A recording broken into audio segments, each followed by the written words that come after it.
Hey guys, tonight we slip quietly into another world, one where the air is thick with the perfume of unknown flowers, moonlight spills like silver cross-tangled leaves, and shadows of ancient stone pyramids stand sentinel under the Milky Way. You find yourself wandering through the midnight gardens of Tenochtitlan, the mighty Aztec capital, where the ground itself seems to hum with secrets.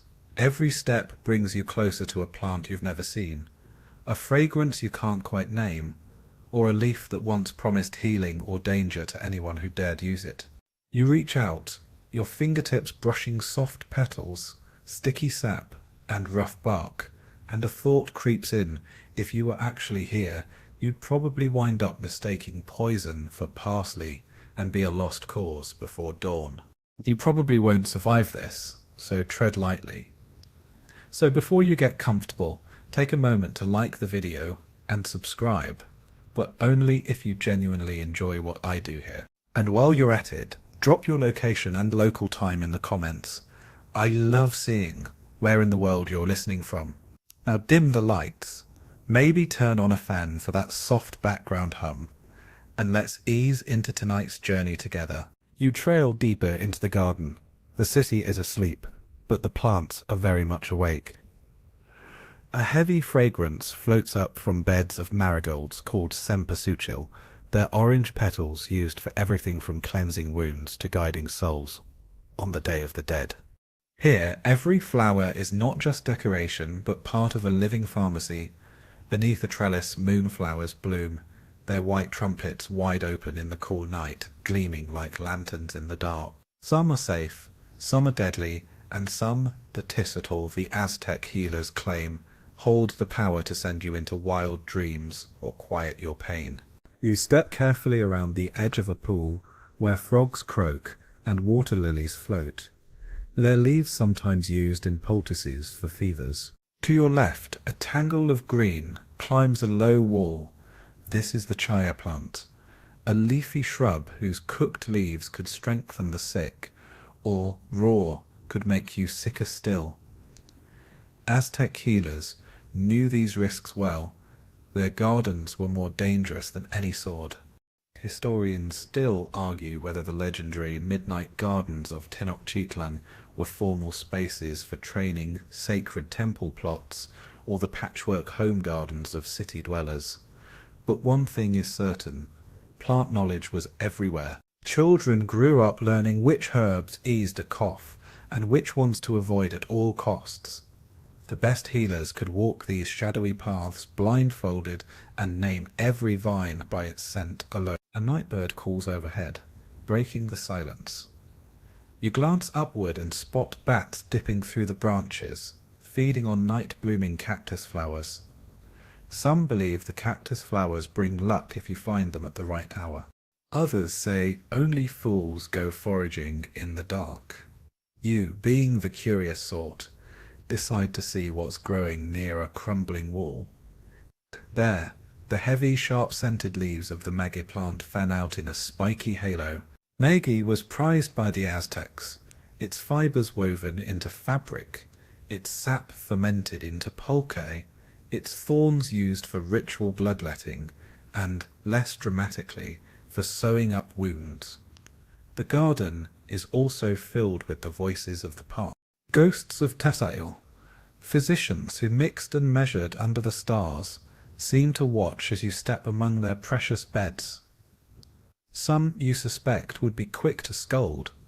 Did you remember that too much willow bark can numb more than just pain? Or that certain chili peppers used wisely could treat infections, but used foolishly would have you running for water until sunrise? The Aztecs lived with these contradictions every day. Beneath a stand of tall, whispering maize, you catch the flicker of a tiny flame, an imagined healer tending a midnight fire, grinding herbs by lamplight, ready to brew a potion for a fevered child or a wounded warrior. Mainstream historical fact: the Aztec Empire supported a thriving culture of professional healers, some attached to temples, others serving as neighborhood plant doctors. Their botanical knowledge filled entire codices, illustrated books now mostly lost to time.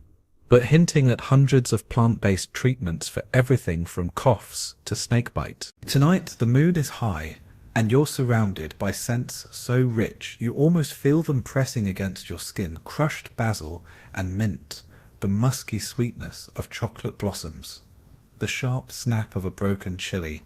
For a moment, you forget you're just a visitor. You kneel by a bed of golden marigolds, fingers pressed into the damp earth, and wonder if any of these ancient medicines still grow wild in the cracks of modern Mexico. Historians still argue how much Aztec botanical wisdom was truly forgotten, and how much endures in disguised or blended forms. Some say you can find the echoes in backyard gardens or in the markets, where sellers push fresh epizode for a restless stomach, or offer bundles of sage for a blessing.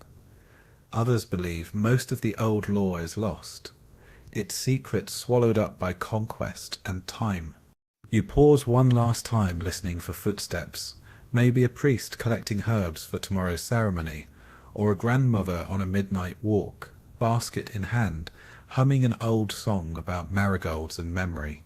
The garden remains, lush and humming with possibility, inviting you to wander just a little farther and risk one more story in the moonlight.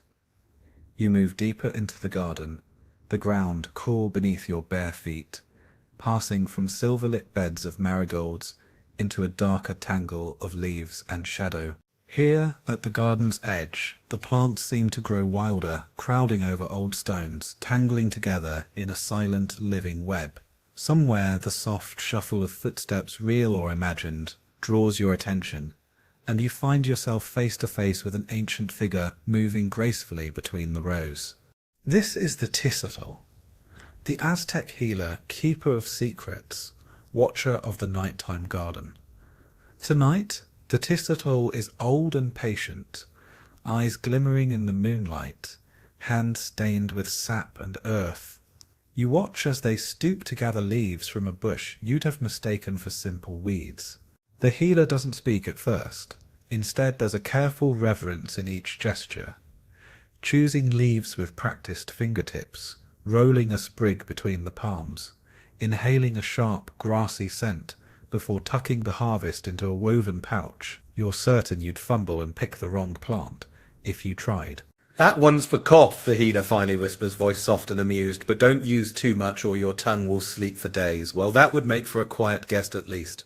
Mainstream historical fact: the Tizatl, the physicians of the Aztecs, were respected members of their communities, trained from youth in the art and science of plant medicine. They studied under master healers, learned to read the codices, memorized the properties of hundreds of herbs, and kept careful track of remedies in songs and stories. Some Tizatl worked out of home gardens, while others were attached to grand temple complexes, treating nobles and commoners alike. Their knowledge was prized, and sometimes feared by those who knew that a simple brew could heal or harm. The healer gestures for you to follow. You find yourself at a low stone bench, half hidden beneath a sprawling morning glory vine. The flowers are tightly furled, waiting for sunrise, but the leaves glisten with dew. We learn by watching, the Tizatl says, settling onto the bench. Plants tell their secrets slowly, sometimes with a blossom, sometimes with a bitter taste, sometimes with a dream. There's a wry smile. Not every patient is patient enough. You ask how a healer starts their day. The answer is both mundane and magical. First, a walk in the garden, checking which plants have thrived or suffered overnight. Next, the careful gathering of what's needed. A handful of bitter bark for a neighbour's fever, bright yellow petals to ease a child's nightmares, or a pinch of crushed chili for a stubborn cough. Then, in a small hut or corner of a home, the Tizatl grinds, boils and brews. Pestle and mortar, fire and water, leaf and stone, all come together to make medicine. Fringe tidbit: the most skilled Tizatl were said to know plants by their music, the rustle of leaves, the rattle of seeds, the snap of stems. Stories tell of master healers who could listen to a garden at midnight and know which herb was ready to harvest. Of course, the less talented just hoped the patient didn't notice if the remedy tasted a bit off. As you listened, the Tessitide recounts a memory, a time when a great noble arrived at their door, burning with fever and raving about monsters. No priest or warrior could help. Only the healer, with a cool compress of willow bark and marigold, brought the fever down. The story's lesson is simple. Sometimes the smallest leaf, not the grandest ritual, holds the cure. Historians still argue whether the Tissel were scientists, magicians, or something in between. Some say their wisdom was based on careful trial and error. Others that dreams and omens guided their hands as much as observation. There are codices with precise instructions for remedies, but also whispered stories of healers who spoke to spirits, asking which root to dig or which flower to avoid. The healer invites you to look closer at their pouch of medicines. Inside, you find dried petals, shavings of bark, twisted roots, and what looks suspiciously like a very old chili pepper. This is enough to cure most things, the healer says, but never all. Some illnesses belong to the gods, not to us. There's a humility there, a recognition that even the most skilled Tissitae sometimes fail. You watch as the healer wraps a wounded leaf with a strip of McGee fibre, then ties a tiny amulet woven from amaranth around a sprig of sage. A little medicine, a little luck, they explain. One helps the body, the other helps the heart. You wonder how many ailments are eased as much by kindness as by any herb. A bat dips low overhead, chasing an insect, and the healer laughs softly. Some cures are found by moonlight, some by mistake. There's a pause, and some just take time. The garden feels different now, not just a collection of plants, but a living library, every leaf a page, every root a story. You thank the healer, who shrugs, as if it's all in a night's work. As you rise, you notice a single marigold left on the bench, a silent blessing for dreamers and wanderers who walk through midnight gardens in search of forgotten cures. You walk on, drawn by the faintest shimmer of torchlight flickering against tall stone walls, and soon find yourself on the outskirts of a sacred precinct, an island of calm where the ordinary city hushes its voice. This is the temple garden, where the most precious and powerful medicinal plants are grown, guarded not by fences or locks, but by priests, prayers, and a reverence that settles deep into the soil. The scent here is heavier, almost electric, as if the air itself remembers every ritual and every whispered plea for healing.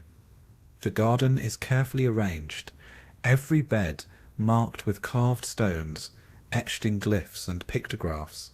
Mainstream historical fact: many great Aztec temples, especially those in the heart of Tenochtitlan, maintained botanical gardens. These were not just for beauty, but served as living pharmacies, schools for young priests and healers, and a vital resource during illness or war. Plants are deemed sacred or rare were grown here for temple use, some for offerings, some for rituals, and many for medicine. The famed Moctezuma himself kept vast pleasure and medicinal gardens filled with wonders gathered from all corners of the empire. You follow the worn flagstone path, noticing how each plant seems to stand taller within these sacred walls, giant sunflowers bowing beneath the weight of their seeds, vines trailing from the shadows, wild tobacco and sacred sage crowding together like siblings in a secret. Temple gardeners, dressed in crisp white cloaks, tend the beds with slow, practiced care, each movement a kind of silent prayer. Their hands hover over tender shoots, their faces serene as they pluck, water and mulch, giving thanks to the earth and sky for every new leaf. A small group of apprentices kneel in a circle, chanting softly as they grind seeds in a bowl of volcanic stone. The sound is hypnotic, blending with the rustling of leaves and distant notes of a wooden flute played for the gods of medicine. The head priest, a tall figure with a crown of eagle feathers, passes by, nodding gravely as he inspects the rows. He pauses before a cluster of low shrubs, and with great ceremony cuts a single flower, laying it atop a little stone altar in the garden's heart. Fringe tidbit: some temple gardens were rumoured to have forbidden corners, where the most dangerous or mysterious plants grew, hidden from all but the highest-ranking priests and the boldest tussle. It's said that only those who could interpret dreams and omens were allowed to harvest from these shadowy beds. There are legends of plants that bloom only by moonlight, whose roots must be dug up with songs or else lose their power. Whether these stories are true or just tales told to keep apprentices in line, no one can say for certain. You move through the garden, pausing at a bed of tall white lilies whose sweet scent is almost dizzying. These, you learn, are reserved for offerings during festivals, or used in remedies for the gravest illnesses. Perhaps a poultice for a warrior's wounds, or a decoction for a ruler's fever. An apprentice, shy and eager, whispers that their grandmother swears the lilies can cure a broken heart too, though historians still argue if that's wishful thinking or true Aztec wisdom. You come to a low pool lined with flowering mint and shaded by fig trees. The water glassy and cool, small turtles bask on the rocks, undisturbed by your presence. Here, temple priests gather herbs at dawn, dipping them in the sacred water before drying them on woven mats. It is not just the plant that heals, says an old gardener, but the way it's prepared, the song, the prayer, the silence. A faint giggle carries from the far end of the garden. Two young apprentices are daring each other to touch the leaves of a stinging nettle, yelping in mock pain and delight as their fingers tingle and redden. The head priest scolds them gently, reminding them that every plant is to be respected. There are gods in every root, he says, even the ones that bite back. Historians still argue whether the Aztec approach to plant medicine was more spiritual or practical. Some insist that rituals and prayers were central, unlocking a plant's true power. Others believe these ceremonies were mostly for show, with real healing coming from hard-won botanical knowledge. But watching the care with which each herb is gathered, the way apprentices pause to thank the earth, it's clear that faith and science walked side by side in these sacred gardens. You linger as twilight deepens, reluctant to leave the peace of the temple grounds. The garden's heartbeat feels steady, the air shimmering with the energy of 1,000 forgotten remedies, and 1,000 more yet to be discovered. Before you go, a priest hands you a sprig of fresh mint, pressing it into your palm as a blessing for health and safe travels. You tuck it behind your ear, the cool scent anchoring you to this moment. The temple garden, with its beds of forbidden, sacred and healing plants, fades into the shadows behind you, but you carry the memory and the mint onward into the Aztec night. A little braver, a little wiser, and still deeply curious about what the next corner of this living pharmacy might hold. You continue wandering through the city as the sky shifts from deep indigo to a softer pre-dawn blue. The gardens are behind you now, but the scent of mint still lingers at your ear, a tiny, living thread to the mysteries you've just left. Soon you find yourself near a bustling market square, silent now, but forever haunted by the scents and echoes of the day. Here the ground is packed hard by 1,000 footsteps, and the stalls are empty, except for one lone figure, a woman stooped over a heavy stone mortar. She's grinding something dark and fragrant, and even before she turns, you know exactly what it is. Cacao. The Aztecs called it cacahuatl, and to them it was no mere sweet treat, but a powerful sacred plant with a dual reputation as both a ceremonial drink and a deeply effective medicine. Mainstream historical fact: for the Aztecs, cacao was so valuable it served as currency, an offering to the gods, and the main ingredient in frothy, spicy beverages, reserved for nobles, priests, and warriors. They mix the ground beans with chili, maize, honey, and aromatic flowers, sometimes using the drink to fortify the body, other times to heal the heart or mind. You settle beside the woman, watching as she grinds the cacao on a flat stone, her hands sure and practiced. She sprinkles in a pinch of chili powder, then a spoonful of wild honey, all the while humming an old song about kings and heroes. You ask if the drink is for a feast or a remedy. She laughs, a rich, warm sound. Why not both? She replies. Cacao is for strength, for sorrow, for dreams, and for healing. Sometimes for headaches, sometimes for the heart, sometimes for waking up before sunrise. You take the cup she offers, its surface flecked with foam, and the first sip is dark and bitter, with a lingering heat from the chili. It jolts you awake in a way coffee never could.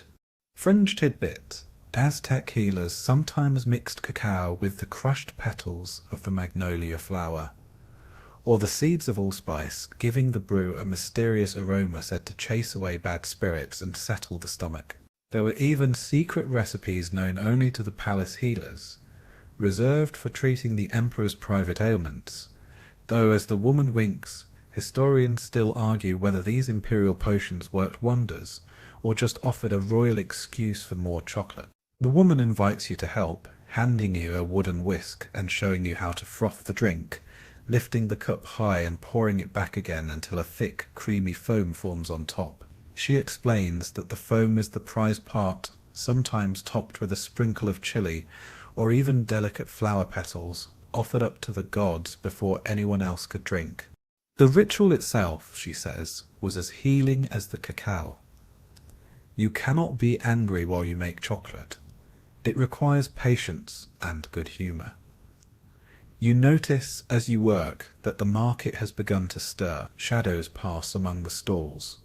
Other early risers, perhaps a tisset collecting supplies for the day, or a priest seeking flowers for a ritual. The woman pours you another cup. Cacao helps with pain, she murmurs, especially the pain that cannot be seen. Grief, worry, a heart too full, or too empty. She tells a story of a young warrior who drank cacao mixed with marigold after losing his first battle, emerging with a spirit restored, if not his pride.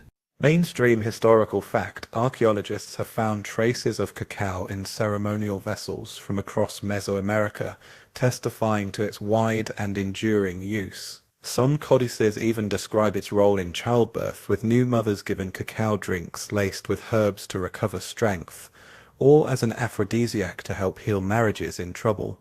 The Aztecs' knowledge of cacao's chemistry may have been rudimentary, but its effect on body and mind was legendary. The woman shows you a collection of tiny, carved wooden stamps used to decorate cakes of pressed cacao and to mark them for ritual or medicinal use. Some cakes are meant to be dissolved in water for healing, others are gifts to the gods, and a few carefully wrapped in maize leaves are tucked away for emergencies. You're tempted to pocket one for later, but she gives you a knowing look. Every medicine has its time, she reminds you, and you set it back with the rest. Historians still debate how much of the Aztecs' medical success with cacao was due to the plant itself, and how much to the rituals and stories surrounding it.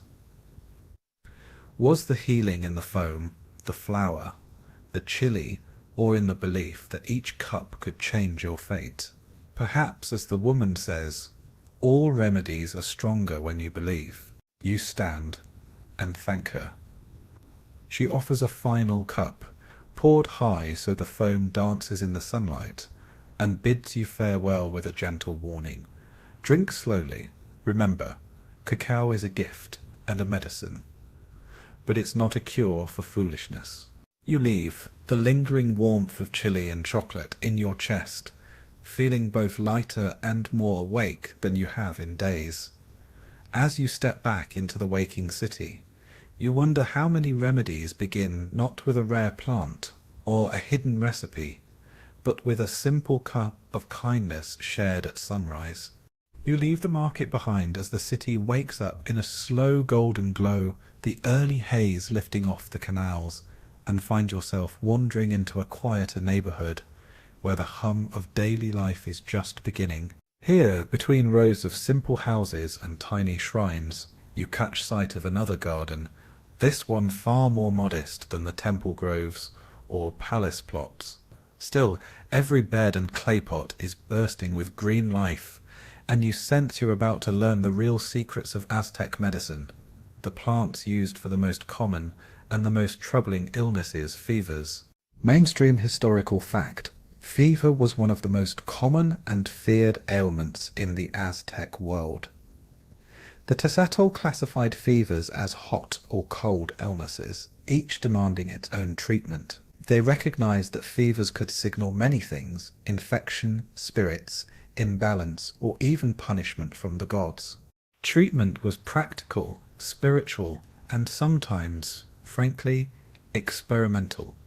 Many of these herbal approaches prefigured modern medicine, though historians still argue how much was science and how much was ritual. You crouch near an old healer, a woman with silver hair woven with marigold petals. She gestures you closer and explains, in a low voice, that fever burns away strength and hope, if left alone. Her hands move deftly as she gathers a bouquet of plants.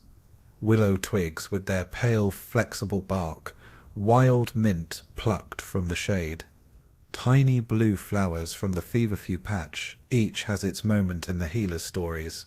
Willow cools the blood, she explains. Mint clears the mind, and feverfew, well, that keeps the heat from taking hold of the soul. She hands you a willow twig to chew. The taste is bitter, almost medicinal. You wince, but she only grins. If it tastes good, it's probably just for decoration. You're not sure if she's joking, but the bitterness does make your headache fade. You watch as she crushes the willow and mint together, wraps them in a damp cloth, and presses the bundle to your wrist. "We fight fever from the outside too," she says, pulling the heat away.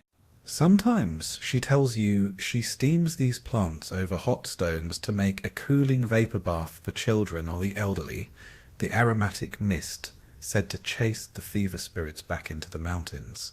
Fringe tidbit: some healers took things a step further, pairing their plant remedies with bizarre rituals. One tale, half whispered, half sung, describes a Tissus idol who made patients hold a red chili between their toes while being fanned with marigold leaves, the logic being that the chili would trick the fever out through the feet. You can't help but picture yourself trying to balance a chili on your big toe and decide wisely not to suggest this at your next doctor's visit. The healer's house smells clean and sharp like smoke, mint and clay. Inside, bundles of dried herbs hang from the rafters, and a big, flat griddle sits over an open fire, ready to toast fever-relieving teas. She pulls out a codex, its bark paper pages painted with images of leaves, flowers, and pale-faced patients wrapped in blankets. The illustrations show healers placing cool compresses on foreheads, but also offering prayers and burning incense. The treatment of fever, she explains, is a blend of plant, word, and willpower. She teaches you a rhyme: mint to the brow, willow to the wrist, marigold on the door, keep fever off the list. You repeat it, feeling faintly ridiculous, but the old woman assures you the gods listen better to those who sing. If nothing else, it distracts the sick long enough for the herbs to work, she chuckles. And distraction is half the cure. Historians still debate how much Aztec healers truly understood about infection and disease transmission. Some evidence suggests they observed which illnesses spread faster in crowded homes, and they may have recommended more frequent bathing or the burning of certain herbs for their cleansing smoke. The logic might have been spiritual, but the results were sometimes surprisingly effective. Before you leave, the healer wraps a fresh mint leaf around your finger and tells you to inhale its scent whenever you feel too hot or anxious. She presses a tiny sachet of dried feverfew into your palm. Keep it close, she says, for nights when the heat won't leave you alone. Her eyes twinkle, or for when you eat too much chili and regret it by morning. As you walk away, you notice other neighbors tending to their own fever-fighting gardens. Everywhere you look, there's evidence of this deep living relationship with plants. Mothers picking herbs for tea, children carrying willow branches, old men blessing pots of basil on their windowsills. The city itself seems to hum with the quiet power of forgotten medicines, each one waiting for its moment. You leave the healer's house with cool wrists, a lighter heart, and a new respect for the wisdom growing quietly in the corners of every Aztec home. Somewhere behind you, the old woman's laughter rises in the warming morning air, a gentle reminder that the best cures are sometimes found where you least expect them, bundled in song, story, and a sprig of mint. As the sun climbs higher over Tenochtitlan's rooftops, you wind your way toward the city's shimmering edge, where canals cut through clusters of willow trees, their branches trailing in the slow-moving water, like green fingers combing the day awake. The breeze carries the scent of crushed bark and moist earth, and you realize you've stumbled onto the source of one of the Aztecs' most celebrated remedies, the willow. Mainstream historical fact: willow bark was prized by Aztec healers for its powerful pain-relieving properties. Long before scientists would identify salicylic acid, the active ingredient in modern aspirin, the Tait were steeping willow bark in water, chewing the twigs, and applying poultices to aching limbs. To the Aztecs, the willow's usefulness seemed almost magical. It soothed fevers, eased headaches, reduced swelling, and calmed the pains of old warriors and young children alike. You pause beneath a sprawling tree whose trunk bends low over the water. An old man sits at the base, sharpening a stone blade. He gestures for you to join him, and wordlessly hands you a length of willow bark. You watch as he peels it into thin strips, then grinds it against a rough stone, mixing it with cool canal water, until the mixture forms a bitter-smelling paste. Good for joints, he rasps, rubbing it on his knees. Good for stubborn sons too, if you can catch them. He winks. There's always room for a joke, even in the middle of an impromptu pharmacy. Fringe tidbit. Local legend claims the willow has a spirit that prefers to help those who ask nicely, and occasionally to trick the careless. There's a story of a healer who forgot to thank the tree and found himself itching for days despite all his remedies. Children are taught to sing to the willow before taking its bark, a mix of gratitude and mild insurance, just in case the tree is listening. You wonder how many itchy arms were simply the result of forgetting their lines. The old man shows you how to brew a willow tea, boiling the bark with mint and a touch of honey, straining it into a cup that smells earthy and medicinal. He offers you a sip. It's bitter, but soon you notice a warmth in your chest and a subtle easing of the tightness in your shoulders. The body remembers kindness, he says, and so do the trees. He tells you the willow was also used for more than just pain. In times of drought, pieces of willow branch were floated in ceremonial basins as a hopeful offering to Tlaloc, the rain god. The priests believed the willow's connection to water made it a special intermediary, able to persuade the clouds to open. Historians still argue whether these rituals were taken seriously or just provided a good excuse for a community gathering and a hopeful picnic under the willows. You notice a group of young healers on the far bank collecting twigs for the day's treatments. They laugh and race, each hoping to be the first to find a branch with fresh, flexible bark. One of them slips and falls into the canal, splashing everyone nearby and earning a mock-serious scolding from the old man. More water, more willow, more medicine, he teases, wringing out his tunic. The group dissolves into laughter, and even the trees seem to sigh along. Mainstream historical fact: Spanish chroniclers, stunned by the Aztecs' deep knowledge of local flora, documented the use of willow for nearly every kind of ache and pain. Yet even as this information spread, the precise methods when to harvest, how to blend with other herbs, what prayers or songs to sing, remained closely guarded secrets among the Tisitol. You listen as the old man shares a memory. During a summer long ago when sickness swept through the canals, he watched his mother gather willow bark at dawn and boil it for the sick. He remembers her voice singing to the trees, whispering to the water, hoping that a little magic and a lot of care would tip the balance back toward health. He hands you a small pouch of dried bark. For your journey, he says, use it when the road grows hard. But remember the song. Historians still debate whether the true power of Aztec willow medicine lay in the chemicals, the rituals, or the relationship between healer and earth. Perhaps it's a little of each. The right bark at the right time, gathered with respect and brewed with belief. Before you leave, the old man points out a peculiar willow with a knotted trunk and an unusually green patch of moss. He claims this one's the guardian of lost causes, the last stop for hopeless aches and broken hearts. You touch its bark, half joking, half serious, and feel an odd sense of reassurance, as if the tree understands more than you do. You walk away, willow pouch in hand, the city's canals reflecting sunlight in long ribbons, and realize you carry with you not just a medicine, but a living connection to the landscape, the healers, and the stories that shaped the Aztec world. In the end, maybe the willow heals more than just pain. Maybe it's a reminder that comfort, wisdom, and a good laugh can sometimes be found in the shade of the same tree. Following the curve of the canal, you leave the willows behind, and make your way toward a patch of earth, as spiky as it is storied, the realm of the Megi plant. At first glance, Megi, also called agave, is intimidating, its thick sword-like leaves standing in fierce green rosettes. But as you draw closer, you realize these are more than just natural defenses. This plant was a Swiss army knife for the Aztecs, a healing wonder, a food source, a toolkit, and yes, even a portable sewing kit for emergencies. Mainstream historical fact.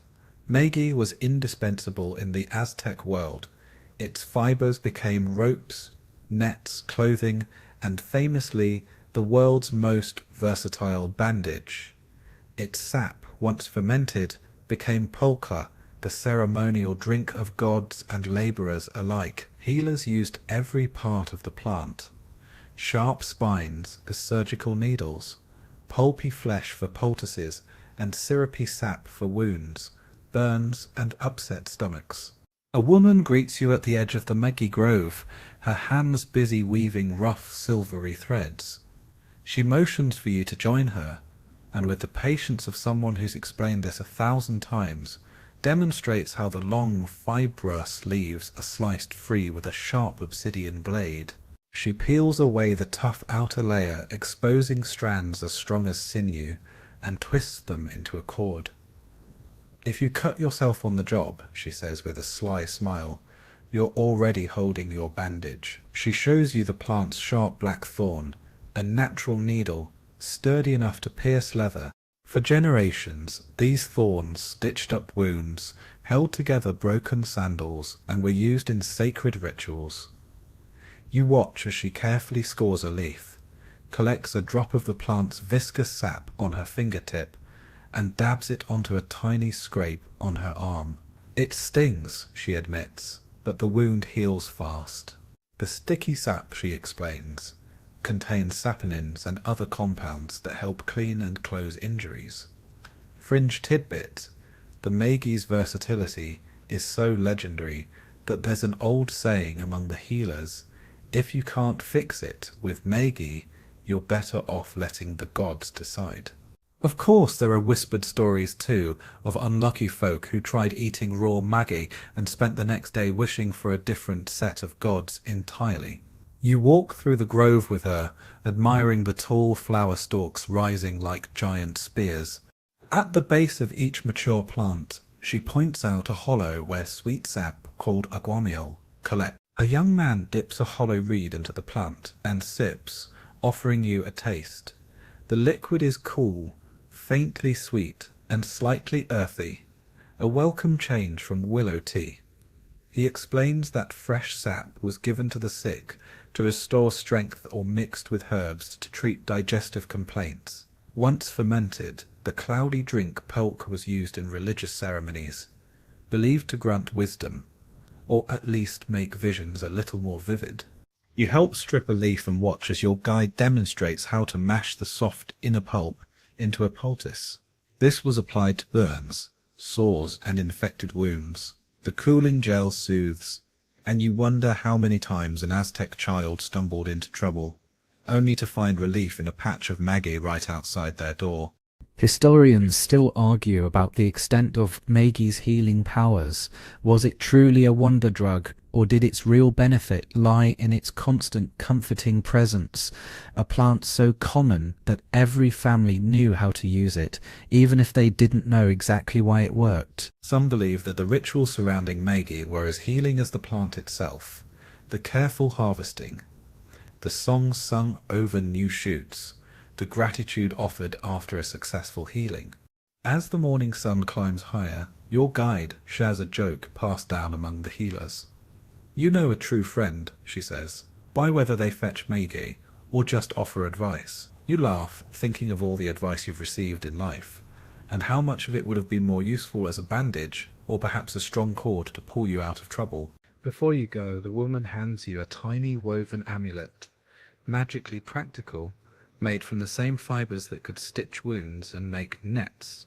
For luck and for healing, she says, tucking it into your hand. And if you find yourself in need, remember, there's more Maggie than trouble in this world. You walk away with the amulet in your palm, the memory of sweet sap on your tongue, and a low thrum of gratitude for a plant that offers so much shelter, sustenance, healing, and a little humour, all wrapped up in thorny green leaves. The Maggie grove disappears behind you, but its lessons cling tight. Sometimes the simplest things really are the most extraordinary. The winding paths of Tenochtitlan's gardens and groves lead you at last to a small square, sunlit and lively, where the air is rich with the scent of roasted maize and the high, sweet fragrance of blooming amaranth. The group of women, hands dyed crimson and gold from their work, are busy braiding stalks of the curious grain into patterns both beautiful and strange. You pause, caught by the rhythm of their hands and the gentle laughter drifting from their circle, and realize you're witnessing another chapter in the story of Aztec medicine, one woven as much from ritual and belief as from roots and leaves. Mainstream historical fact: amaranth was one of the Aztecs' most prized plants. Highly nutritious and easy to grow, it was a staple food for centuries, but its role in healing and religion set it apart. The grain found its way into everything: nourishing porridges for the sick, strengthening drinks for warriors, and, most fascinatingly, amulets and ritual figurines believed to hold special powers.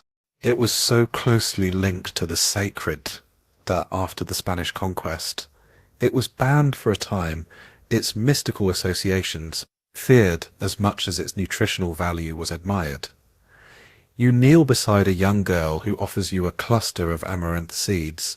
Sticky with honey, she pops one into her mouth and grins, motioning for you to try. The taste is nutty and sweet, the crunch satisfying. For strength, she says, and for luck. Her mother nods in agreement, explaining how amaranth, toasted and ground into flour, was blended with herbs and shaped into balls for healing. Children with fever, elders with weak stomachs, warriors before battle, all were given amaranth in some form. Having stood it, the healers sometimes mixed amaranth with a few drops of Maggie sap or chili, making medicine that tasted like both comfort and courage. But the real magic came during festivals, when amaranth was shaped into figures, animals, gods, and sometimes even miniature versions of the sick themselves. These amulets would be worn, gifted, or even eaten, as part of elaborate rituals meant to ensure good health, chase away nightmares, or appease angry spirits. There's an old joke that the most troublesome children were given amaranth dolls to eat their bad dreams. You watch as the women shape tiny figurines, humming a tune that rises and falls like a gentle breeze. Each figure is pressed with a thumbprint, a signature of care and intent, and dusted with a few bright petals. The leader of the group tells you that some people hid these amaranth charms in their beds or carried them to the market, a secret shield against illness and misfortune. Others wove the grain into bracelets or necklaces, a subtle signal to the healer that someone in the family was ailing and in need of quiet help. Historians still argue whether these amaranth rituals were truly effective or mostly psychological comfort. Some scholars suggest the high protein content and gentle sweetness of amaranth really did help the weak recover faster, while others point to the deep sense of security and belonging that came from being given such a charm. In a city as crowded and unpredictable as Tenochtitlan, perhaps both food and faith were equally necessary medicine. The group invites you to try your hand at shaping a figurine. Your attempt is lopsided and slightly sticky, but the girls applaud and tuck it into a pouch for you. For the road, they say, and you feel a little braver. As you work, you learn a new story. During certain festivals, forbidden under Spanish rule, entire communities gathered in secret to shape amaranth into great effigies, singing old songs and whispering wishes for health. The risk was real. Those caught might lose the harvest or worse, but the tradition survived, woven into daily life as quietly as any prayer. The mother, seeing your curiosity, explains how healers sometimes buried amaranth near the threshold of a house to keep sickness from entering, or burned a handful on the hearth as an offering when a new child was born. The scent, she claims, reminds the gods to be gentle. You wonder if your own home would benefit from such a ritual. At the very least, it might smell sweeter. Fringe tidbit: some old healers claimed they could read the future in the way amaranth sprouts bent toward the sun, or how the grain clustered on the stalk. These plant omens, recorded in lost codices, guided everything from planting schedules to the timing of journeys. Others just said it was a sign you needed to weed your garden. Before you go, the group sends you off with a handful of amaranth seeds, a dole for luck, and a blessing that sounds more like a song than a prayer. The square glows with sunlight and voices, and you realize you've learned something precious, that healing for the Aztecs was as much about connection between people, plants, and the spirit world as about the remedies themselves. You leave the square, pockets full of grain and heart full of stories, the bright taste of amaranth lingering as you wander on, always searching for the next forgotten medicine hiding in plain sight. You stroll onward, the morning sun growing strong, and soon your nose tingles with a familiar sharpness, a spicy, smoky heat that drifts from a small courtyard. Here, amid neat rows of earthen pots, you spot a patchwork of green and red, the kingdom of chili peppers. For the Aztecs, chilies were not only food, but powerful medicine, punishment, and even a tool for magic. You pause, feeling a playful warning in the air. Touch nothing unless you want your eyes to water for a week. Mainstream historical fact: chilies, known as chili, were absolutely essential to Aztec cooking and healing. More than 20 varieties grew in gardens and wild fields, each with its own flavor, color, and use. The Tissitidal understood chilies as both hot and cooling agents, able to treat infections, stimulate the appetite, clear the sinuses, and even chase away evil spirits. The heat, caused by capsaicin, was recognized as a force of its own, sometimes curative, sometimes humbling. You watch as a healer demonstrates the art of making a pepper poultice. She pounds fresh chilies, red and yellow, fiery and sweet, mashing them with salt and a twist of maguey fiber. The resulting paste is rubbed gently on aching joints or swollen feet. It burns a little, she admits, but sometimes that's what wakes the healing inside. She laughs, eyes sparkling. If the patient swears at you, It's working. Fringe tidbit. Chilies were also used for punishment. If a child misbehaved or an adult broke a minor rule, they might be made to inhale the smoke of burning chilies, an experience both unforgettable and deeply discouraging. There's an old tale about a particularly mischievous priest who spent an entire afternoon sneezing after being caught pilfering honey cakes from the temple. Some say it cured his sweet tooth forever. Historians still argue whether these spicy corrections were effective discipline or simply the ancient world's version of a practical joke. But chilies were more than a threat or a cure. They played a mysterious role in spiritual and magical practices. Some healers believed certain peppers could ward off curses or attract good fortune. During major ceremonies, dried chilies were scattered around doorways or burned as offerings to protect the home from illness. Women sometimes tucked a dried chili into a newborn's blanket as a talisman against the evil eye, and warriors heading to battle might chew a bit of smoked chili to burn away fear. You help shell a basket of small green chilies while a young apprentice explains their uses. For stomach complaints, a mild chili tea is brewed with epazote and honey, a surprising combination that soothes rather than stings. For coughs, a chili and lime mixture, carefully diluted, clears the throat and opens the chest. But too much, she warns, and you'll be running around the house for hours looking for water. There's a special place in the garden for the wildest peppers, the ones so potent even birds steer clear. The healer demonstrates a ceremonial blend of these super spicy varieties, dried and ground with cocoa and flower petals, sprinkled into the fire during certain rituals. The smoke rises, twisting in the breeze, carrying prayers or, if the legends are true, carrying away whatever troubles are plaguing the household. Mainstream historical fact, Spanish chroniclers were amazed and sometimes horrified by the Aztecs' love of chili. They recorded medicinal recipes for everything from toothaches to melancholy, as well as warnings that excessive pepper leads to fits of sneezing and weeping. Modern research suggests many of these ancient treatments, especially for infections or inflammation, were surprisingly effective. You notice an older woman sorting chilies by color and size. She tells you that certain peppers are reserved for sacred days, and only the high priest or the oldest healer may prepare them. These are dried, tied in bundles, and hung above the door for protection or ground to dust and sprinkled over grave sites to honor ancestors and send messages to the underworld.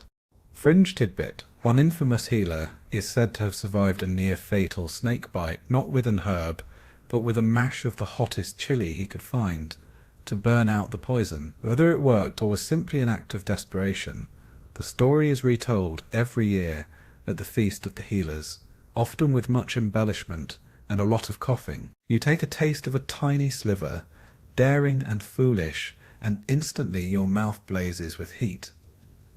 The healer hands you a lump of honey to soothe the burn, and you realize that every cure has its balance. A little pain, a little relief, sometimes all in one bite. As you leave the courtyard, lips tingling and eyes watery, you have a new respect for the power and personality of chili peppers. Here, every plant is a warning, a promise, and sometimes a prank. Medicine you'll never forget. The lesson is clear. In the Aztec world, healing often comes with a touch of fire, and sometimes a good laugh. Eyes still smarting, and lips tingling from your daring chili taste test, you drift away from the courtyard and toward the quieter, shadier alleys of Tenochtitlan. Here, the mood shifts. Less laughter, more mystery. You're drawn to a low doorway draped with woven reeds, the faint scent of earth and old incense beckoning you in. This is the realm of the visionary plants, those that promise not just healing for the body, but journeys for the mind and spirit. Step lightly. You are entering territory where medicine, magic, and myth blur into a single trembling line. Mainstream historical fact, the Aztecs, like many ancient peoples, understood that some plants held the power to alter consciousness. They used hallucinogenic herbs and fungi, both as medicines and as tools for divination, prophecy, and healing of ailments thought to be rooted in the soul. Among the most revered were the seeds of the morning glory vine, Kleltzen, the brilliant red flowers of the Senequici, and several species of sacred mushrooms known as Teonanakel, the flesh of the gods. Inside, the air is thick with the scent of crushed leaves and burnt copal. An elderly healer sits cross-legged before a bowl filled with dark, glossy seeds. She gestures for you to sit, pressing a few seeds into your palm. For dreams and answers, she murmurs. Not every illness is cured with bandages or tea. Some must be healed in visions. Her fingers are stained purple from handling morning glory seeds, which, when ground and mixed with water, were drunk by priests and patients alike to induce trance or vision. You're invited to observe a healing ritual. A young woman, suffering from long nightmares and unexplained pain, sits quietly while the healer chants, waves incense, and offers her a carefully measured draught. The potion is bitter and grassy, with a faint floral aftertaste. As the effects set in, the woman closes her eyes, breathing deep, while the healer murmurs prayers, guiding her through a spirit journey to confront what cannot be seen. The atmosphere is electric, half science, half sacred theatre. Fringe tidbit. Some of the strangest Aztec remedies involved the Senequici flower, said to soften the soul and allow memories to flow. There's an old tale of a ruler who, beset by anxiety before a great battle, was given Senequici tea and emerged the next day proclaiming he had spoken with his ancestors who offered advice, a warning, and predictably a joke about his terrible singing voice. You look around and notice shelves lined with dried mushrooms, some brown and humble, others vibrant red with white spots. The healer explains that these sacred fungi were used for the gravest cases illness, thought to come from curses, grief, or the restless dead. Consumed carefully, with a healer's guidance, the mushrooms brought visions, revelations, or, on rare occasions, a wild night of dancing and storytelling that left the patient both shaken and sometimes miraculously cured. Historians still argue whether the Aztecs understood the chemical properties of these visionary plants, or if they relied entirely on ritual and belief. What's certain is that the line between medicine and magic was never entirely clear. Healers were trained to recognize signs of poisoning or distress, and great care was taken to ensure the correct plant, dose, and setting. Many codices warn that the wrong vision brings more harm than good, and apprentices learned respect and fear for these plants early in their training. You're handed a small gourd cup filled with a golden liquid, Senequici tea. The taste is surprisingly sweet, and the old healer smiles.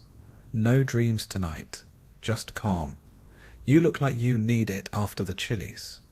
The joke breaks the tension, and everyone laughs. The lesson here, you realize, is one of humility. Even the most powerful healer never stops learning, and sometimes the best medicine is a cup of tea and a quiet night. As the ritual ends, the patient wakes from her trance, blinking and calm, the pain in her face replaced with a soft serenity. The healer gives her a charm woven from dried vines and whispers, "Keep this by your bed. It will catch the bad dreams." You see the trust in her eyes, the subtle relief of hope returned. A medicine as real as any herb or potion.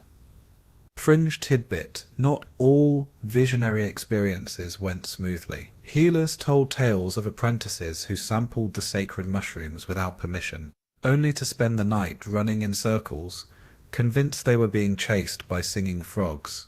Some families kept bundles of dried vines or protective stones in their homes, just in case a spirit got curious or a dream took a wrong turn. You step out into the sunlight, a little awed, a little grateful that your own medicine tonight is nothing stronger than mint and memory. In this world, healing is never just about the body. It is a journey through story, spirit, and sometimes the wildest corners of the mind. You return to the busier heart of the city, where the hum of daily life grows loud again, and every corner boasts a small stall or family home brimming with the sights, sounds, and scents of Aztec medicine in action.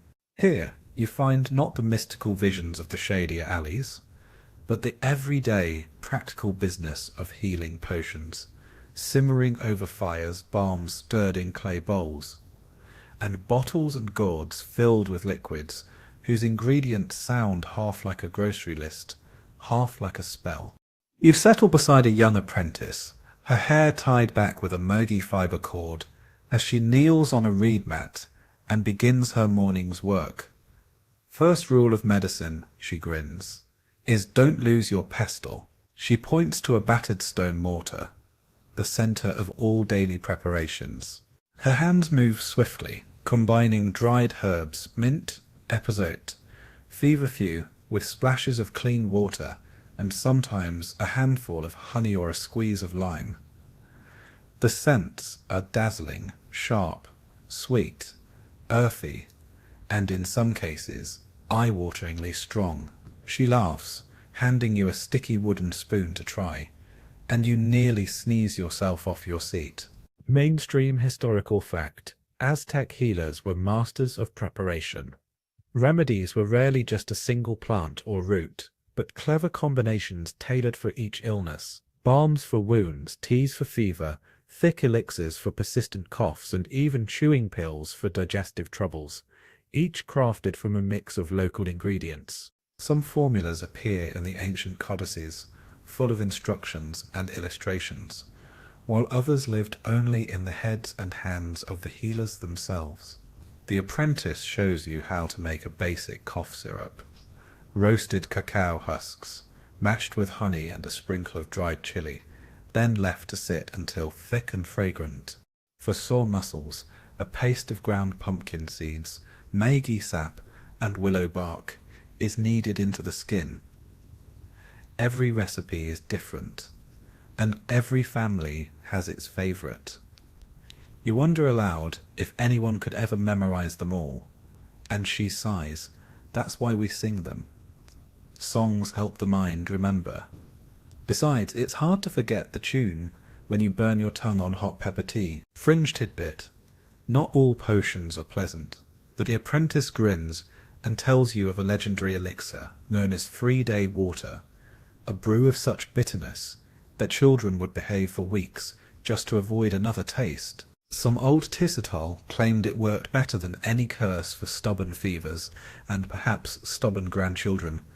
There's a tradition among healers to gift a bottle of the foulest tasting concoction to a rival on their birthday, a joke and a dare, all in one. You're invited to help prepare a balm for burns. Into a bowl go aloe pulp, mashed amaranth, and a drizzle of agave syrup, all mixed with cool water and a few ground-up basil leaves. The result is smooth, slippery, and oddly refreshing. The apprentice hands you a fresh cloth and shows you how to apply the balm in gentle circles. Kind hands make medicine stronger, she says with a wink, and it keeps people from screaming at you. Historians still argue how much of the Aztec pharmacopoeia survives intact. Some plants like vanilla, cacao, and sarsaparilla are famous worldwide now, but others exist mostly in oral tradition, handed down in kitchens and gardens.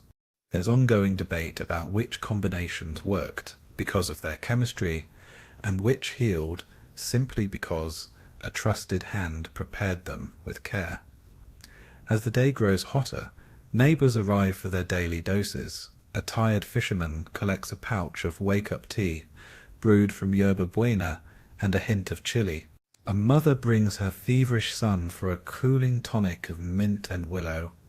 A young woman with aching feet gets a massage with a pungent green balm. Each patient is treated as a guest, offered not just medicine, but water, a story, and a blessing for good health. A healer's job, the apprentice tells you, is half plants, half patience. Fringe tidbit: the most legendary potions, the ones whispered about in marketplaces and late at night, had secret ingredients, sometimes a pinch of sacred ash, a scrap of old cloth, or even a fingernail clipping, with the patient's permission, of course. Magic and medicine mix, says the apprentice, and sometimes a little superstition gets the healing started. You leave the bustling kitchen with sticky hands, a pounding head from all the new scents, and a pouch of homemade cough syrup. The apprentice waves you off, her arms full of fresh herbs and a new story to sing. As you step back into the sun, you realize that in Aztec Tenochtitlan, the work of healing is never truly finished. It's a daily rhythm, a community effort, and a tradition as alive as the plants themselves. Your path winds toward the bustling edge of the city, where trade routes and floating gardens meet, and you discover the secret travelers of Aztec medicine, the roots and distant relatives that connected this empire to the wider world. As you stroll along the walkways of Chinampas, the great green rafts of earth and plants anchored to the shallow lakes, you notice not just the familiar healing herbs, but also the stranger ones, their names whispered in half a dozen languages, each with a story to tell. Mainstream historical fact: the Aztecs were master traders, and their healers benefited from a sophisticated network that brought new plants from the forests of Oaxaca, the southern coasts, and even farther, roots like sarsaparilla, prized for cleansing the blood and treating joint pain, made their way into medicine chests alongside local favorites. Vanilla, once just a wild vine clinging to tropical trees, became both a rare spice and an ingredient in healing drinks for the wealthy and powerful. A trader waves you over, his reed boat filled with bundles of tangled roots, pods and fragrant leaves. He grins, holding up a dried, knotted root. For strength, he declares, or at least for the taste of faraway rain. He explains how sarsaparilla is boiled with honey and lime, making a tonic to soothe aches after a long journey. It smells like the mountains and tastes like earth after the rain, he says. Some say it drives away the tiredness of old bones and the memories of old mistakes. Fringe tidbit: sarsaparilla was rumoured to be so powerful that ambitious healers occasionally staged root races at the markets, daring each other to identify and prepare the wildest, rarest roots before an audience of amused onlookers. Winners earned not just a meal, but bragging rights for a year. Losers, it said, had to eat a bitter brew of their own choosing, a tradition best avoided if you didn't know your roots. You taste a vanilla pod, marvelling at the rich, subtle sweetness that lingers long after you bite down. The trader explains that only the wealthiest families or the palace healers could afford to add vanilla to medicines or drinks. But every healer dreamed of discovering a wild patch to claim as their own. Vanilla was thought to soothe nerves, ease fevers, and perhaps most prized of all, calm the hearts of lovers and the wails of restless children. Historians still argue. The trader jokes whether more hearts were mended or broken with vanilla. You watch as a healer demonstrates how to prepare a simple drink: sarsaparilla root sliced and boiled, a curl of vanilla, a hint of cacao, all blended together into a dark, fragrant liquid. For courage, she claims, or at least for the courage to get through another day.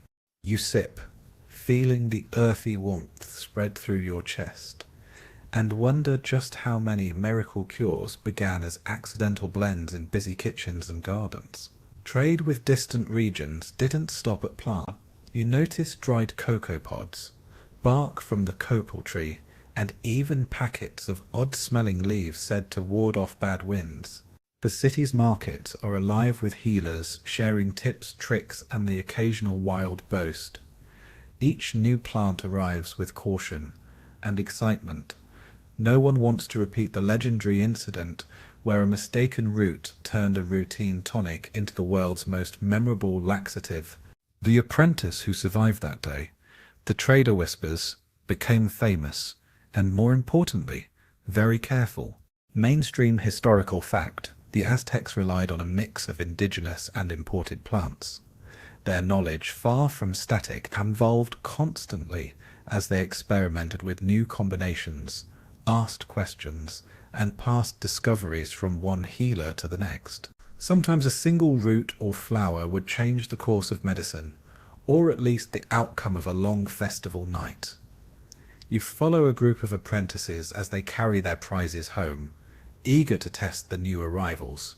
A grandmother at a kitchen door calls you over, showing you her collection of dried roots. Some traded, some gathered by her own hand.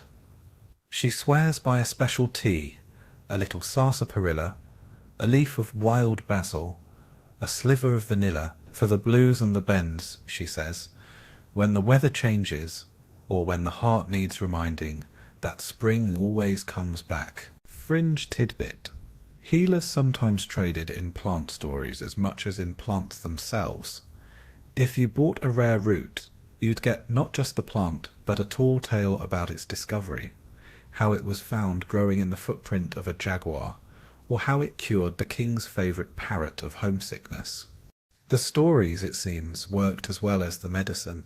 As you stroll on, you see how the wisdom of roots and relatives is not just about what heals, but how knowledge grows, passed in laughter, song, and the spirit of exploration. The day's heat settles low, and the air is thick with the sense of distant forests and the promise of discoveries yet. As the afternoon stretches on, the air grows warmer and heavier, and you find yourself drifting toward the city's steaming heart, the place where healing is as much about sensation as science. Here, near the edge of a sprawling plaza, stands a low, stone-walled building, its entrance veiled in scented smoke. This is the Temazcal, the Aztec sweat lodge, a place where herbal medicine, ritual, and steam combine to ease both body and spirit. Mainstream historical fact: the Temazcal was a central part of Aztec life, used for healing, ritual purification, relaxation, and even social gatherings. Heated stones in the center of the lodge were doused with water and herbs, filling the air with clouds of steam. The Tisatidal oversaw these baths, choosing blends of plants and incenses suited to the ailments or intentions of each guest: mint for clarity, sage for cleansing, marigold for sorrow, and copal resin for connection to the divine. You're greeted by a pair of healers, faces bright with sweat, who invite you inside. The air within is thick, warm, and heavy with the scent of basil and pine needles. The stone floor is hot beneath your feet, and as you lower yourself onto a woven mat, a wave of steam envelops you. Breathe deeply, one healer whispers. Let the medicine in the air find its way. You close your eyes and inhale. Instantly your sinuses clear and your muscles relax, as if the plants themselves are working their magic from the inside out. Fringe tidbit: the Temazcal is sometimes called the womb of the earth, and more than one visitor has claimed to emerge feeling reborn, or at least very, very clean. There are old stories of warriors spending hours in the steam before battle, not just to purify their bodies, but to receive visions from the gods. Some say the hottest lodges inspired the wildest dreams. Others joke that it was just the marigold-scented heat, causing visions of dancing jaguars and talking parrots. You listen to the gentle rhythm of water splashing onto the stones, followed by bursts of aromatic steam. The healer beside you grinds a mix of herbs, mint, epazote, rosemary, releasing their oils into the mist. She rubs a little paste on your forehead and offers you a cup of cool, herbal water to sip. The combination of heat, scent, and care is almost dizzying. You feel sweat bead on your skin, carrying with it the weight of old aches, worries, and perhaps a little of yesterday's regretful chili overdose. Mainstream historical fact: herbal steam baths weren't just about sweat. They often included incense burned on small altars, sometimes using rare resins like copal or dried petals from sacred flowers. Incense was thought to carry prayers upward, purify the soul, and banish lingering bad spirits or illnesses. Spanish chroniclers described Aztec fumigations with a mix of horror and envy, noting that the process left participants glowing, sweet-smelling, and blessedly quiet. The healer invites you to join a quiet chant. As your voice rises with the group, the vibrations seem to echo through the stones and steam.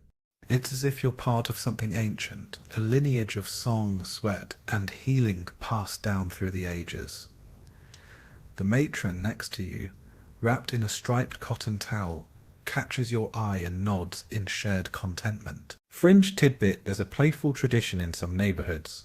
The last person to leave the Temescal must perform a small dance or recite a silly poem. You hear giggles as the healer recounts a tale of her own embarrassing steam poem, made up on the spot, about a runaway toad and a bowl of cooling maize porridge. She assures you, laughter is good medicine. Sweat and smiles fix nearly anything. When the session ends, you step out into sunlight, steam swirling behind you. Your skin tingles, and you're handed a small bundle of aromatic herbs, mint, sage, and dried marigold petals, to rub on your skin as a final blessing. Your senses are sharper, your mind clearer, your spirit lighter. The city seems brighter, every colour more vivid. Historians still debate whether the healing power of the Temescal came from the herbs, the ritual, the heat, or just the sense of belonging it inspired. Some say it was the combined effect of all these things. Others point out that time spent with friends, laughter, and warmth can mend as many ills as any potion. You walk away with a head full of sweet steam, a pouch of herbs in your hand, and the deep grateful ache that comes from being truly cared for by plants, by people, and by the ancient songs still echoing in the heat. You step out of the steam bath, skin tingling and mind a little fuzzy, but there's hardly time to bask. All around you, life in the city whirs with the relentless, everyday business of staying well. The magic of temples in Temescal is reserved for big moments, but what about headaches, stomach aches, coughs, and the other small torments that refuse to respect anyone's plans? It's in the bustling courtyards and kitchen gardens that the most practical, persistent side of Aztec healing reveals itself, the endless, ingenious pursuit of comfort from common ailments. Mainstream historical fact: Aztec households were like living pharmacies, and every family had its own special recipes for ordinary complaints. Knowledge was passed down parent to child, neighbour to neighbour. There were teas for colds, poultices for scrapes, and infusions for upset bellies. The great codices list remedies for everything from snake bites to insomnia, and many of those formulas started with something as simple as a handful of fresh leaves and a little faith. You pass through a garden buzzing with bees and laughter, where children play among beds of basil, mint, and chaya. A woman waves you over, smiling as she snips a bundle of leaves. "Headache?" she asks, almost reading your mind after the heat of the steam bath. She grinds a few basil leaves with salt, shapes them into a tiny ball, and presses it to your forehead. The cool scent seeps in, and you feel the tension loosen. Some things, she says, work better than a priest's prayers. You watch as she prepares a simple remedy for stomach aches, a tea of apazot and a touch of lime. She explains that every cook is a healer, every meal a small act of medicine. The kitchen smells of onions, garlic, and a pungent herb you don't recognize. That's boldo, she tells you, for when the stomach is truly stubborn. She laughs, then adds, but don't take too much or you'll be running all day. Fringe tidbit: children sometimes wore tiny pouches of dried chamomile or mint around their necks, believed to ward off coughs or nightmares. Others carried odd little amulets, bits of jade or carved bone said to attract good spirits and keep away the bad winds, blamed for colds.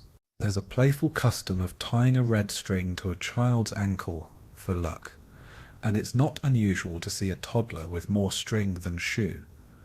The woman calls her daughter to help make a syrup for a lingering cough. Into a clay pot goes honey, chopped oregano, and a dash of chili, all simmered until thick. Honey soothes, chili stirs, oregano clears, she recites, ladling out a warm spoonful for you to taste. The flavour is strong, but oddly comforting. She insists the syrup is even better when sung over.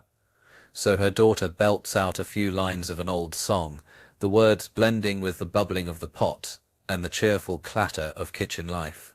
Historians still argue whether the best remedies worked because of their ingredients, or because of the community and ritual that surrounded them.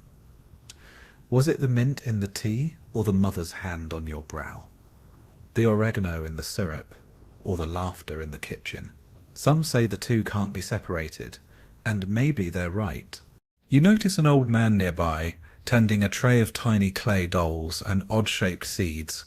He explains that these are gifts for a neighbour who's been ill or weak. Each doll carries a sprig of basil and a message of encouragement. Gifts help the spirit heal, he says with a wink, and sometimes they help the patient remember to take their medicine. A neighbour stops by, complaining of sleepless nights. The woman gives her a sachet of dried lavender and suggests a warm drink of chamomile and honey before bed. And if that doesn't work, she says, "Come back tomorrow, I'll find another cure." There's a resilience here, an easy confidence that whatever trouble comes, there's a plant or a person ready to help. Fringe tidbit. There's a superstition that sneezing 3 times in a row means a visit from a healer is needed.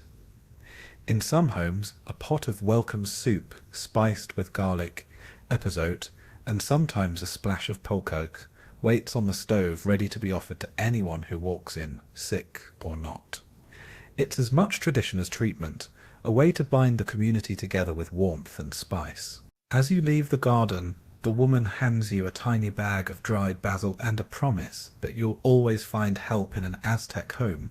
The simple acts, the shared meals, the quiet songs, the thoughtful gifts stay with you, proof that everyday healing isn't just about plants, but about people, persistence, and a willingness to try one more remedy when the first one fails. You walk on, comforted by the ordinary magic of kitchens and courtyards, knowing that sometimes the best medicine is simply knowing you're not alone. You move on through the winding lanes, hands filled with small gifts from generous neighbours, bundles of basil, a sachet of lavender, and the faint stickiness of honey on your fingertips. Yet, as you round a quiet corner, the mood shifts. The laughter of the courtyards fades, replaced by a hush that hovers around a cluster of shadowy trees. Here you find a different kind of healer, one whose tools and knowledge are cloaked in caution, the keeper of dangerous cures. Mainstream historical fact: not every medicinal plant in the Aztec world was safe. Some remedies relied on herbs and roots that, in the wrong dose or for the wrong patient, could be as deadly as any illness. The Titaital, especially those with the most advanced reputations, were sometimes called upon to treat ailments with poisons that could burn, numb, or purge. Knowledge of these plants was tightly guarded, passed only to trusted apprentices, and always laced with warnings. You watch a grey-haired healer with careful hands sorting roots and leaves in neat separate piles. There's a hush of respect, and maybe a little fear among those who gather nearby. She holds up a dark root with a crooked twist. "This," she whispers, "can cure a fever, or it can send a fool to the underworld." She slices it thin and sets it aside, well away from the safer herbs. Fringe tidbit. Some of the most notorious Aztec remedies involved plants like tzotzin, sometimes compared to nightshade, the seeds of datura, jimson weed, and the milky sap of the spurge family. In tiny, carefully measured amounts, these could calm pain, stop convulsions, or induce sleep, deep enough to mimic death. Too much, and the cure became a curse. There are legends of cunning healers who used poisonous plants to test rivals, win power struggles, or escape awkward marriages, though historians still argue whether these stories are fact or cautionary myth. The healer shows you how to mix a drop of sap from a milky green-stemmed plant with honey, forming a thick paste for toothaches and mouth sores. Only a drop, she warns, or you'll lose more than just the pain. She explains that, in some cases, desperate patients with severe illnesses or wounds would choose to risk a dangerous cure, believing that fortune favoured the bold, or at least the very unlucky. We listen to stories of daring cures gone wrong and right. There's the tale of a warrior saved from snakebite by a potion that left him sleeping for 2 days, only to wake as strong as ever. Another, less lucky, tried to outsmart his illness, and ended up losing his voice for a month. It grew back, the healer says with a sly smile, but softer and wiser. She laughs, but you sense the real gravity beneath the humour. Historians still debate how much Aztec healers truly understood the toxicity of their medicines. Some codices record elaborate tests, feeding a new herb to a bird or dog before trying it on a human, watching closely for hours or days. Recipes were often written in code, passed in song or symbol, and shared only within families or tight-knit guilds. A mistake could mean exile or worse. The healer takes you to a small altar tucked beneath a tree, where offerings of chili peppers and obsidian chips rest beside bundles of dried leaves. You always ask the plant's permission, she says, and you always leave a gift. The most dangerous medicine needs the most gratitude.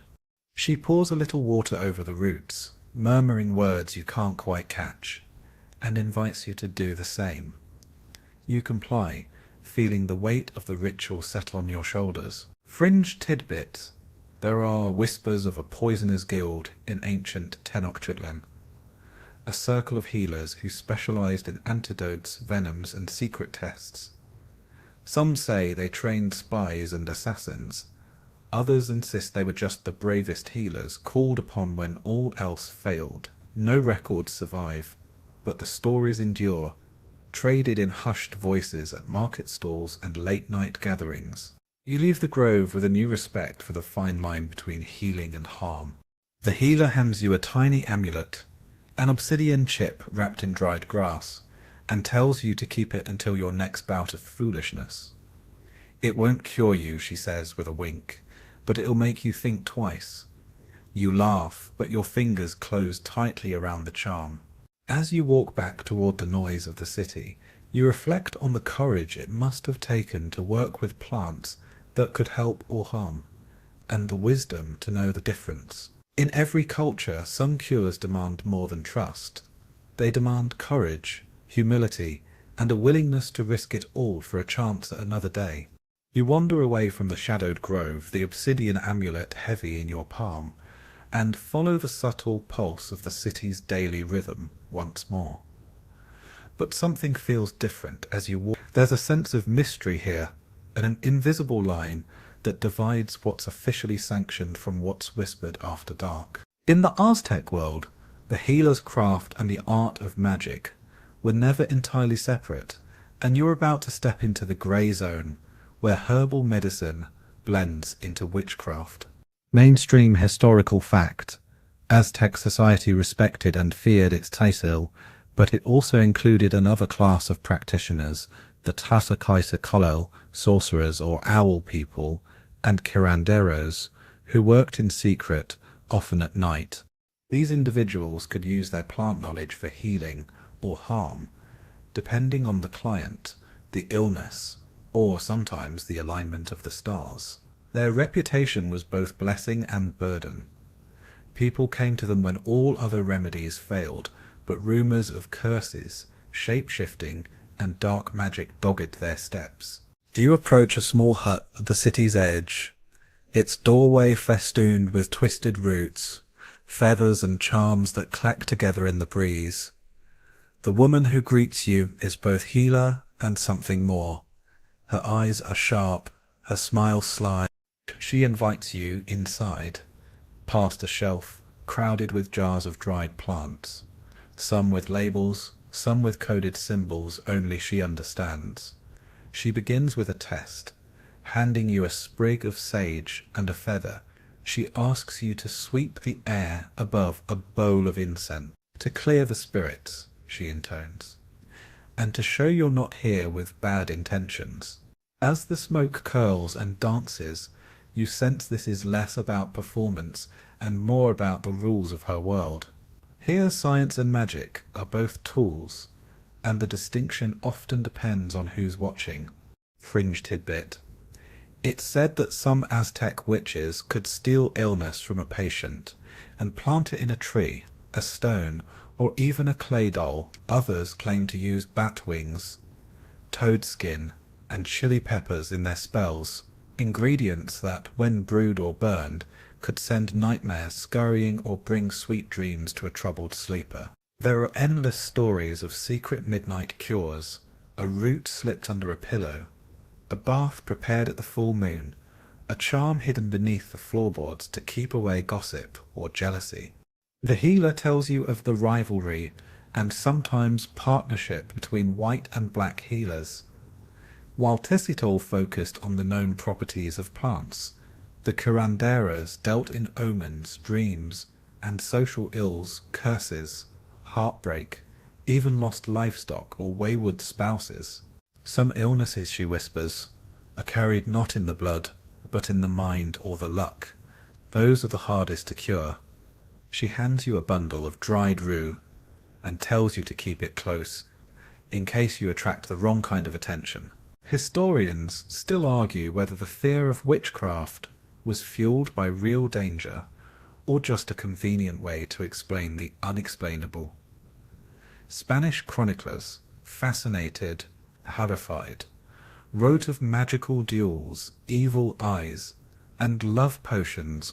Modern scholars sometimes see these stories as proof of psychological wisdom, a way for a community to manage anxiety, blame, or hope, especially when medical explanations were incomplete. You watch as the healer mixes a potion for a worried client, marigold petals for clarity, ground night-blooming cactus for protection, and a strand of red thread for luck. She chants over the cup, then adds a single chili pepper. If the heart races when you drink it, the charm is strong, she explains with a wink. Her laughter is contagious, and you realize that fear and hope have always been close companions. Fringe tidbit: there are ancient jokes about healers who botched a spell and found themselves unable to stop hiccuping for days, or whose potions made the village cats fall asleep instead of the children. Even the most respected practitioners had their oops moments, which, mercifully, were remembered more for their humour than their harm. As the session ends, the healer sprinkles a pinch of salt at the threshold, an old tradition for warding off ill will. She hands you a talisman woven of margi fibre and dried herbs for luck and safe travels. You accept it gratefully, aware that you now carry the blessings and perhaps a little extra protection of someone who stands on both sides of the world, the scientific and the supernatural. You walk back into the sunlit city, feeling the weight and wonder of a tradition where medicine, magic, and humanity dance together, sometimes in harmony, sometimes in wild, unpredictable steps. You tuck the talisman next to your obsidian charm, knowing that, in the Aztec world, a little extra luck never hurts. Late afternoon sunlight slants through the city, gilding rooftops and courtyards, and you find yourself drifting closer to the heart of Aztec power, the palace complex, with its walls of carved stone and gardens that seem to spill with every colour and scent. If the neighbourhoods and markets are where the people tend their remedies, the palace is where medicine becomes spectacle, where only the rarest plants and most skilled tessital serve the needs of emperors and nobles. Mainstream historical fact: Aztec emperors, especially Moctezuma II, maintained private botanical gardens, living collections of the most exotic and potent plants, brought from every corner of the empire by tribute, trade, or conquest. These gardens were not only a testament to imperial power, but also a pharmacy and laboratory, with full-time gardeners, priests and healers working together to discover, test and guard new cures. Many treatments were reserved for the nobility, and some remedies never left the palace walls. You are greeted at the garden's entrance by a young attendant, his arms loaded with bright orchids and winding vines. He leads you along shaded paths, lined with jade statues, and rare flowers, vanilla orchids twining up the walls, cacao trees heavy with pods, and magi plants almost as tall as you. At the garden's centre is a pond rimmed with fragrant water lilies, their blooms opening and closing with the light. A Tesail in elaborate robes is waiting by a marble bench, her face calm and commanding. She explains that each plant here has its own story and status. The emperor, she says, is not treated with ordinary mint or basil. His remedies must be rare, subtle and powerful. She points out a bed of wild tobacco reserved for ceremonial use, and a tiny fenced plot of sacred mushrooms, watched carefully and harvested only during special rituals. Fringe tidbit: palace healers sometimes competed to create the most dazzling remedies, mixing rare plants with animal products, minerals, or even precious stones ground to powder. Some cures were more for display than actual use. A potion of golden petals and pearls, or a salve scented with the breath of morning birds. There are stories of palace parties where miracle medicines were tested on courtiers, resulting in everything from instant relief to epic sneezing fits. The emperor, it said, was both amused and annoyed by the unpredictability. You watch as the Tisatitle prepares a paste of orchid petals, honey, and a mysterious dark resin, explaining that this is reserved for the emperor's private aches. Muscle pain after ceremonial dances, or the sore throat from endless speeches. Only trusted healers know the recipe, and the preparation is performed in silence, with ritual hand-washing and a whispered prayer to the gods of health and wisdom. Mainstream historical fact: the palace garden wasn't just for medicine. It was also a scientific centre. Apprentices learned to catalogue new plants, record experiments, and debate the best treatments for difficult cases. Sometimes Spanish chroniclers were invited to observe with strict supervision, and marvelled at the breadth of botanical knowledge on display. Historians still argue whether the secrecy around certain palace cures was out of genuine need, or simply to keep power in the hands of a few. A servant arrives with a tray of small, carved gourds, each holding a taste of palace medicine. One for clarity, one for restful sleep, one for calming the heart after a fright. You try a sip. The flavours are rich, layered, and surprisingly bitter, but a pleasant warmth settles in your chest. The Tisatide laughs at your expression.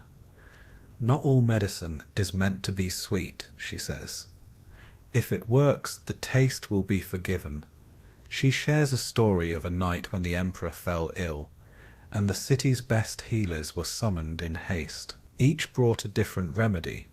One a tea of rare orchid root, another a paste of crushed vanilla and muggy sap, a third a potion said to come from a plant that sings to the moon.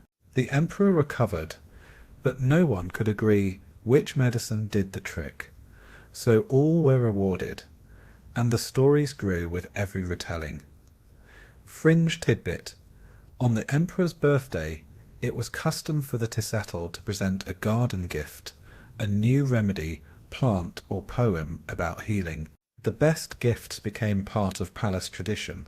The less successful ones, it said, ended up in the compost or as material for the court jesters.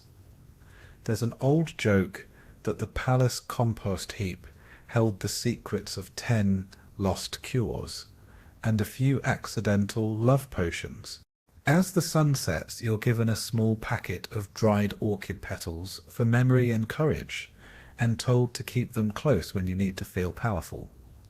You walk away from the palace, mind swirling with the scents of rare plants and the echoes of ancient whispered cures. The grandeur and exclusivity of these gardens leave you wondering how many healing secrets were lost or hidden, protected by walls as tall as the ambitions they served. As dusk gathers in warm rose and lavender shadows, you slip from the stately hush of the palace gardens into quieter neighborhoods, drawn by the sounds of lullabies and the soft laughter of women gathered in courtyards. Here, amid the bustle of families and the mingled scents of corn and herbs, you discover another world of Aztec medicine, one where healing is about birth, beginnings, and the bonds that hold a community together. Mainstream historical fact. Pregnancy and childbirth were sacred and dangerous transitions in Aztec society. Women were revered for their power to give life, but also faced enormous risk. The Tisitalan midwives, called Tlamitquetisitl, developed a rich tradition of herbal remedies, rituals, and careful supervision to help mothers survive and thrive. These women commanded enormous respect, sometimes called the warriors of the house, as childbirth was seen as its own kind of battle. You join a circle of women preparing for a birth. The expectant mother sits quietly, wrapped in a woven shawl, while the midwife kneels beside her, sorting bundles of herbs, basil for calming, marigold for purification, and wild yam root to ease pain.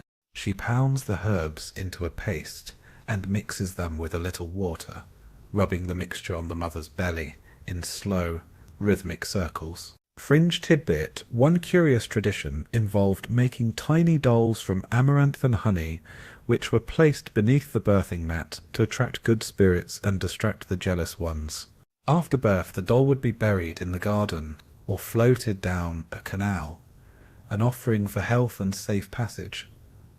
Sometimes small offerings of cacao and maize were made to the goddess Tlazolteotl, protector of midwives and mothers. As the birth nears, the courtyard fills with low singing. The women chant to steady the mother's breath, while the midwife burns incense, copal resin, and dried sage, so the scent drifts through the room, purifying and soothing. The air is thick with anticipation and the spicy sweet tang of herbs. At the critical moment, the midwife gives the mother a drink brewed from wild basil, muggy sap, and a few drops of chili-infused water, meant to strengthen and awaken. Mainstream historical fact. The Aztecs believed in balancing hot and cold forces within the body, especially during childbirth. Herbs were chosen not just for physical effect, but for their symbolic power to restore harmony. After the birth, the mother was wrapped in warm blankets, given a cooling mint tea to sip, and massaged with aromatic oils, often basil or marigold, believed to ward off evil spirits and postpartum sickness. After the baby's first cry, there's celebration. The women pour water over the child's head, a blessing for life and growth. They rub a tiny bit of honey on the baby's lips, a sweet welcome and a hope for good fortune. The midwife checks the placenta, offering thanks for a safe delivery, then buries a handful of herbs in the corner of the courtyard. For luck, and so the house will always be full, she says. Fringe tidbit: old stories claim that some midwives could predict the future by studying the umbilical cord, its shape and colour, said to reveal whether the child would be a great warrior, a healer, or something entirely new. Sometimes grandmothers saved a bit of dried cord or a lock of hair in a cloth pouch as a charm for health or wisdom. Historians still argue whether these practices were meaningful magic or simply another way to keep hope close at hand. You spend the evening with the women, sharing food and stories. They teach you a lullaby, one that weaves together wishes for strength, sleep, and safe dreams. A good lullaby is a kind of medicine, one grandmother says, and so is a good joke. Everyone laughs, the baby blinks, and the new mother sips her tea, held by the warmth of the circle. Before you leave, the midwife hands you a sprig of marigold and a tiny amulet shaped from clay and maize. For luck, health, and beginnings, she says. You tuck it into your pouch, heart full from witnessing a healing that is as much about community and ritual as it is about any plant or potion. You walk on, the night gentle and close, knowing that in every household, on every street, the cycle of care and hope repeats, woven into lullabies, whispered in stories, and rooted in the living earth. The sky is deepening, a velvet blanket draped across the city, and distant torches flicker along Tenochtitlan's causeways. Tonight, as you pass through narrow streets, a different kind of unease hangs in the air, awareness that spreads from house to house. You've stumbled into a chapter of Aztec medicine where every healer's skills and every plant's power are put to the test. The grim dance with plagues and epidemics. Mainstream historical fact. The Aztec world, like all great cities, suffered from devastating outbreaks, diseases that swept through the capital with terrifying speed. Long before the Spanish brought smallpox, the people of Tenochtitlan faced waves of fevers, coughs, mysterious rashes, and even what some called the cough of blood. The Tisotidal were on the front lines, treating the sick and racing to contain the unknown. You find yourself at the door of a healer's home, its steps crowded with worried families. Inside, the air is heavy with the bittersweet scent of burning copal and the sharp tang of vinegar. The healer, her eyes rimmed with exhaustion, moves swiftly from one mat to another, checking pulses, feeling foreheads whispering quiet encouragement. A fire crackles in the corner, a pot of feverfew and mint steaming away, the steam meant to open lungs and drive out illness. Fringe tidbit. In times of epidemic, healers sometimes mix their plant remedies with unusual substances. Ground obsidian, the ash from burned amulets, or even river mud, believed to draw sickness out through the skin. Some families hung chili garlands and garlic braids above their doors, hoping to keep bad winds at bay. The city echoed with songs and prayers, each one a plea for mercy and survival. You watched the healer prepare a mixture for a fevered child, willow bark tea for the burning head, mashed marigold petals pressed to the wrists, and a necklace of wild garlic tucked beneath the blanket. She bathes the child with cool water and offers the mother a sachet of dried basil and sage to keep close. For strength, she whispers. For hope. At the door, an apprentice recites a rhyme. Smoke for the wind, herbs for the blood, a song for the soul. Now rest and heal as you should. Mainstream historical fact: quarantine, as we know it, wasn't an established science. But the Aztecs recognized the wisdom of separating the sick, cleaning homes with smoke and aromatic plants, and purifying water with lime or burning certain woods. Some codices describe mass cleanings, with entire neighborhoods washed down and fumigated in hopes of ending the plague's advance. Outside, you find a crowd gathered near a temple, where priests burn incense and scatter herbs, sage, copal, and marigold over the steps. Children line up, each marked on the forehead with a dab of ochre and a prayer for protection. The air buzzes with tension, but also with the stubborn determination that marks this city's spirit. The crowd whispers about healers who braved entire epidemics, moving from house to house, their pouches full of fever herbs and amulets for courage. Fringe tidbit: there's a legend of a healer who, during the Red Cough, wore a mask stuffed with crushed mint, basil, and wild tobacco, said to keep out death's breath. Some say it worked, others that the healer's reputation alone scared away the plague. Either way, the mask became a talisman passed through generations, sometimes worn for show, sometimes out of real fear. You help light incense and sweep the streets, feeling the solidarity of people facing a common threat. The healer you met earlier hands you a small bottle of vinegar infused with chili and basil. To wipe your hands and keep your courage, she says with a smile. Her hands are cracked and stained. her voice hoarse from days of chanting, but her eyes burn with quiet resolve. Historians still argue whether the Aztecs' herbal strategies made a real difference, or simply provided hope in hopeless times. Some point to the surprising effectiveness of aromatic herbs and regular washing. Others argue that much depended on luck, timing, and the will of the gods. What is certain is that these moments of crisis brought out both the best and the bravest in the city's healers. You leave the healer's house as the last light fades, the city holding its breath. Plagues come and go, but so do songs, stories, and the deep-rooted conviction that every trouble has its counter-ritual, every sickness a remedy, if not in the garden, then at least in the heart. As midnight approaches, you wander away from the torches and prayers of the epidemic-stricken neighborhoods, seeking a breath of fresher air at the edge of the city.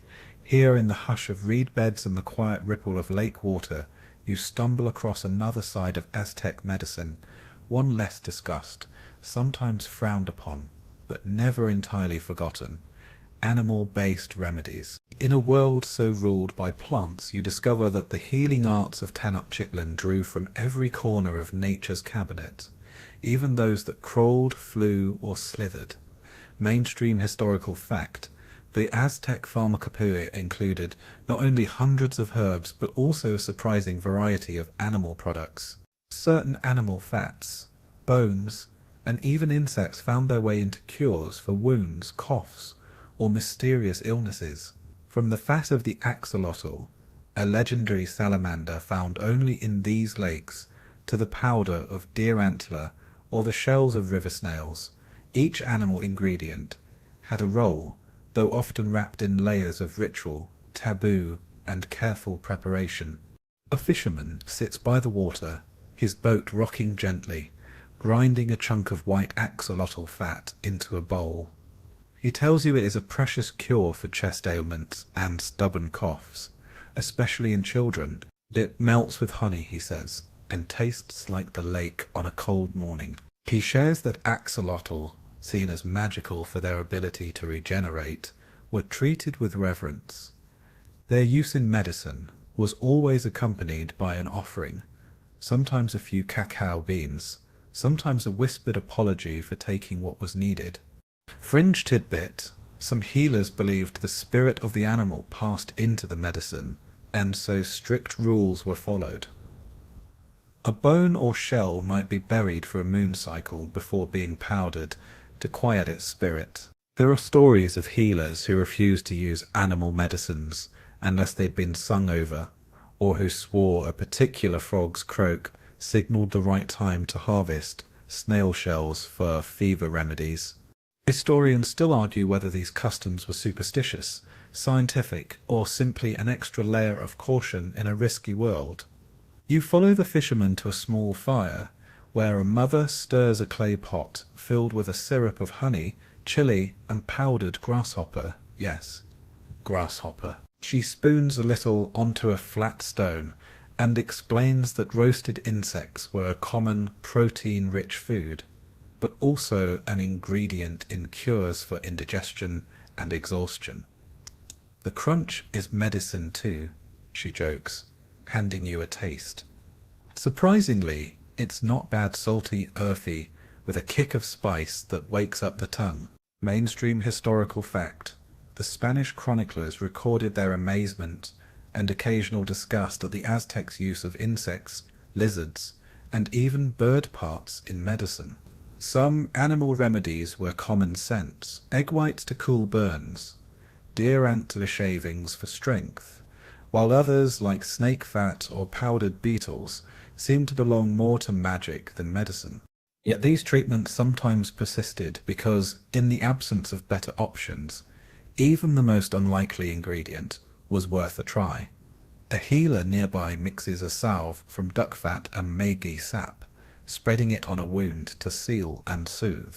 She explains that animal fats, especially from water birds, were thought to carry the healing deeper, drawing out infection and speeding recovery. You see other animal contributions: snail shells ground with sage for a toothache, eagle feathers tied to a feverish child's arm for lightness and courage, and dried frog skins hung over doorways to protect against storms, real and metaphorical. Fringe tidbit: there's an old tale about a healer who, after failing with every herb in her garden, turned to a red ant hill, collecting a single ant for each day the patient had been ill.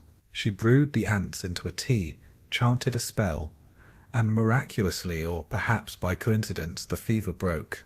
The story is retold every year at the market's end, each time with more ants and a wilder cure. You watch as a boy with a cough is given a tiny pellet made from honey, chili, and the faintest pinch of ground snail shell. He swallows it, grimaces, and then manages a tentative smile. It works, his grandmother insists, but only if you believe, and if you finish all your chores. The adults laugh, and the child's worries seem lighter, the burden of illness shared and gently lifted by the family's care. Historians still debate the role of animal medicine in Aztec healing. Was it necessity, curiosity, or magic? Perhaps it was all three, a willingness to use every tool at hand, to honor every creature, and to believe that healing could come from the most unexpected places. Sometimes with a touch of humor, and always with a measure of hope. You move away from the lakeshore, the cool night air refreshing after the smoke and worry of the city. In your pocket, a pebble from the water's edge, a quiet reminder that healing in every culture is about improvisation, faith, and the courage to try something new.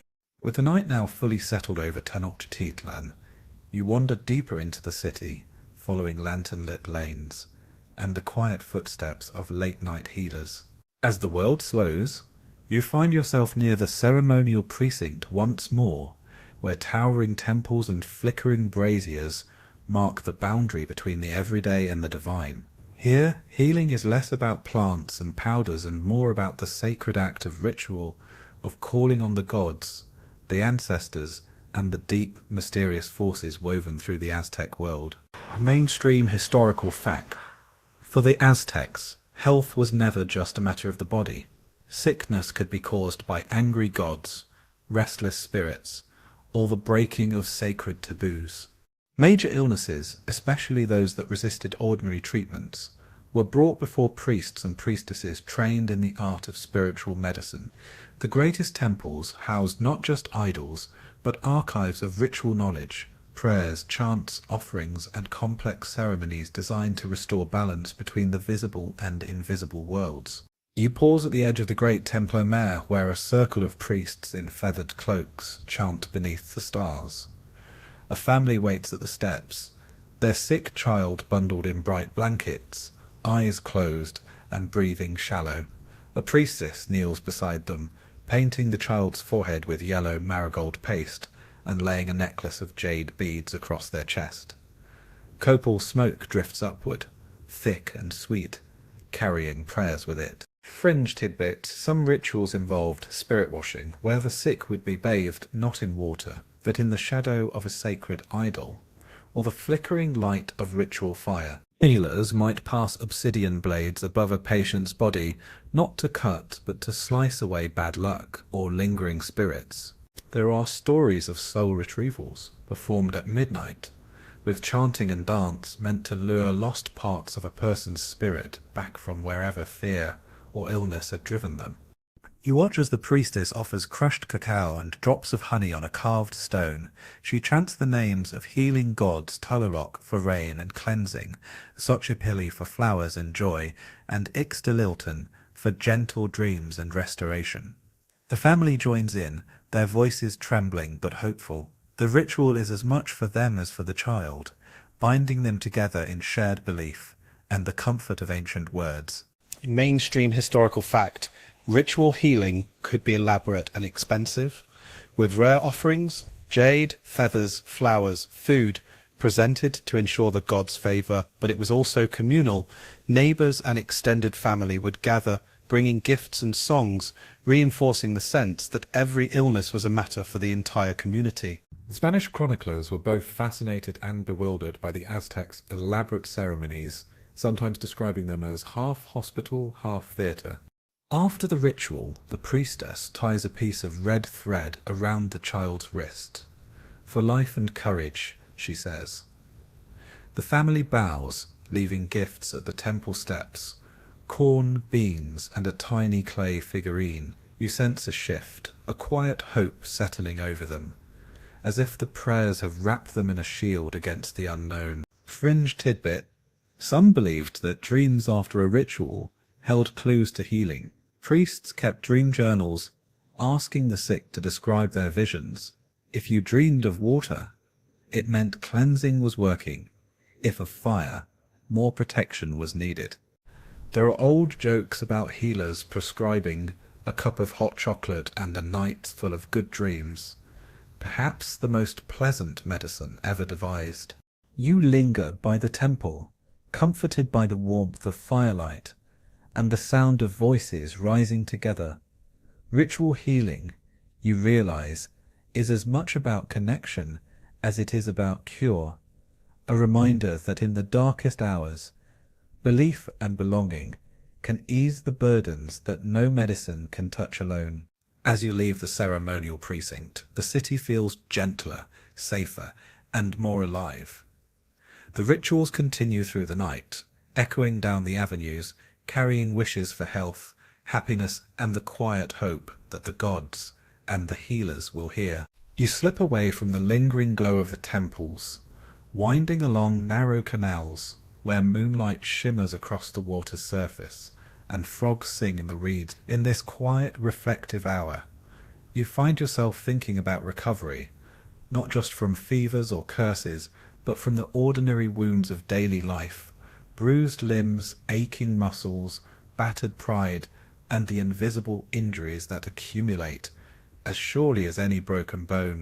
The Aztecs understood that healing did not end with a remedy, but required careful tending long after the worst had passed. Mainstream historical fact: convalescence was a sacred and structured process in the Aztec world. The Tisol prescribed not just medicines, but periods of rest, nourishing foods, ritual baths, and gentle massage. The family and community played crucial roles, offering support and ensuring the recovering person was not left alone. Special foods such as atole, a warm maize drink, fresh fruit, and lightly spiced stews were believed to restore balance and strength. Even the emperor was not above the rules. Palace records describe weeks of rest and ritual after major illness or injury. You are invited into a quiet home where an elder reclines on a woven mat, her knee wrapped in fragrant leaves and her face aglow with relief. Children tiptoe around, careful not to disturb her, while a daughter prepares a simple broth of amaranth greens, chili, and squash. The room is filled with gentle conversation, and the soft patter of feet is broken only by the clink of a clay cup as the healer prepares a restorative drink, warm cacao sweetened with a splash of vanilla and a curl of orange peel. Fringe tidbit: some healers recommended dream walks for convalescents, gentle strolls through gardens or along canal banks, with the patient encouraged to touch certain plants, listen to bird song, or recount stories from childhood. It was believed that these acts helped draw the spirit fully back into the body, making recovery not just a return to health, but a renewal of the soul. There are stories of stubborn patients who pretended to be sick just for the extra pampering and walks under the stars. You watch as the healer prepares a herbal compress of mint and willow, soaked in warm water and pressed gently to the elder's aching joints. She murmurs a song, half lullaby, half invocation, while the patient sips her cacao and smiles, surrounded by family. You are struck by the sense that here healing is a slow, deliberate art, and that time, kindness, and patience are as necessary as any plant or potion. Mainstream historical fact: physical therapy, though not called by that name, was part of the Aztec recovery process. Gentle stretching, massage with aromatic oils, and movement under the watchful eye of the Tisetl were common. Some codices describe exercises for wounded warriors, designed to bring strength back to battered arms and legs, as well as meditations to restore a sense of balance after traumatic events. As the night deepens, the family shares memories of past recoveries, stories of accidents, illnesses, heartbreaks, and the way the community pulled together each time. There's always someone to help you walk, the grandmother says, and always a reason to keep going. She hands you a bundle of dried marigold petals for good rest and strong dreams. Fringe tidbit: some families believed that a portion of the illness stayed in the home even after recovery.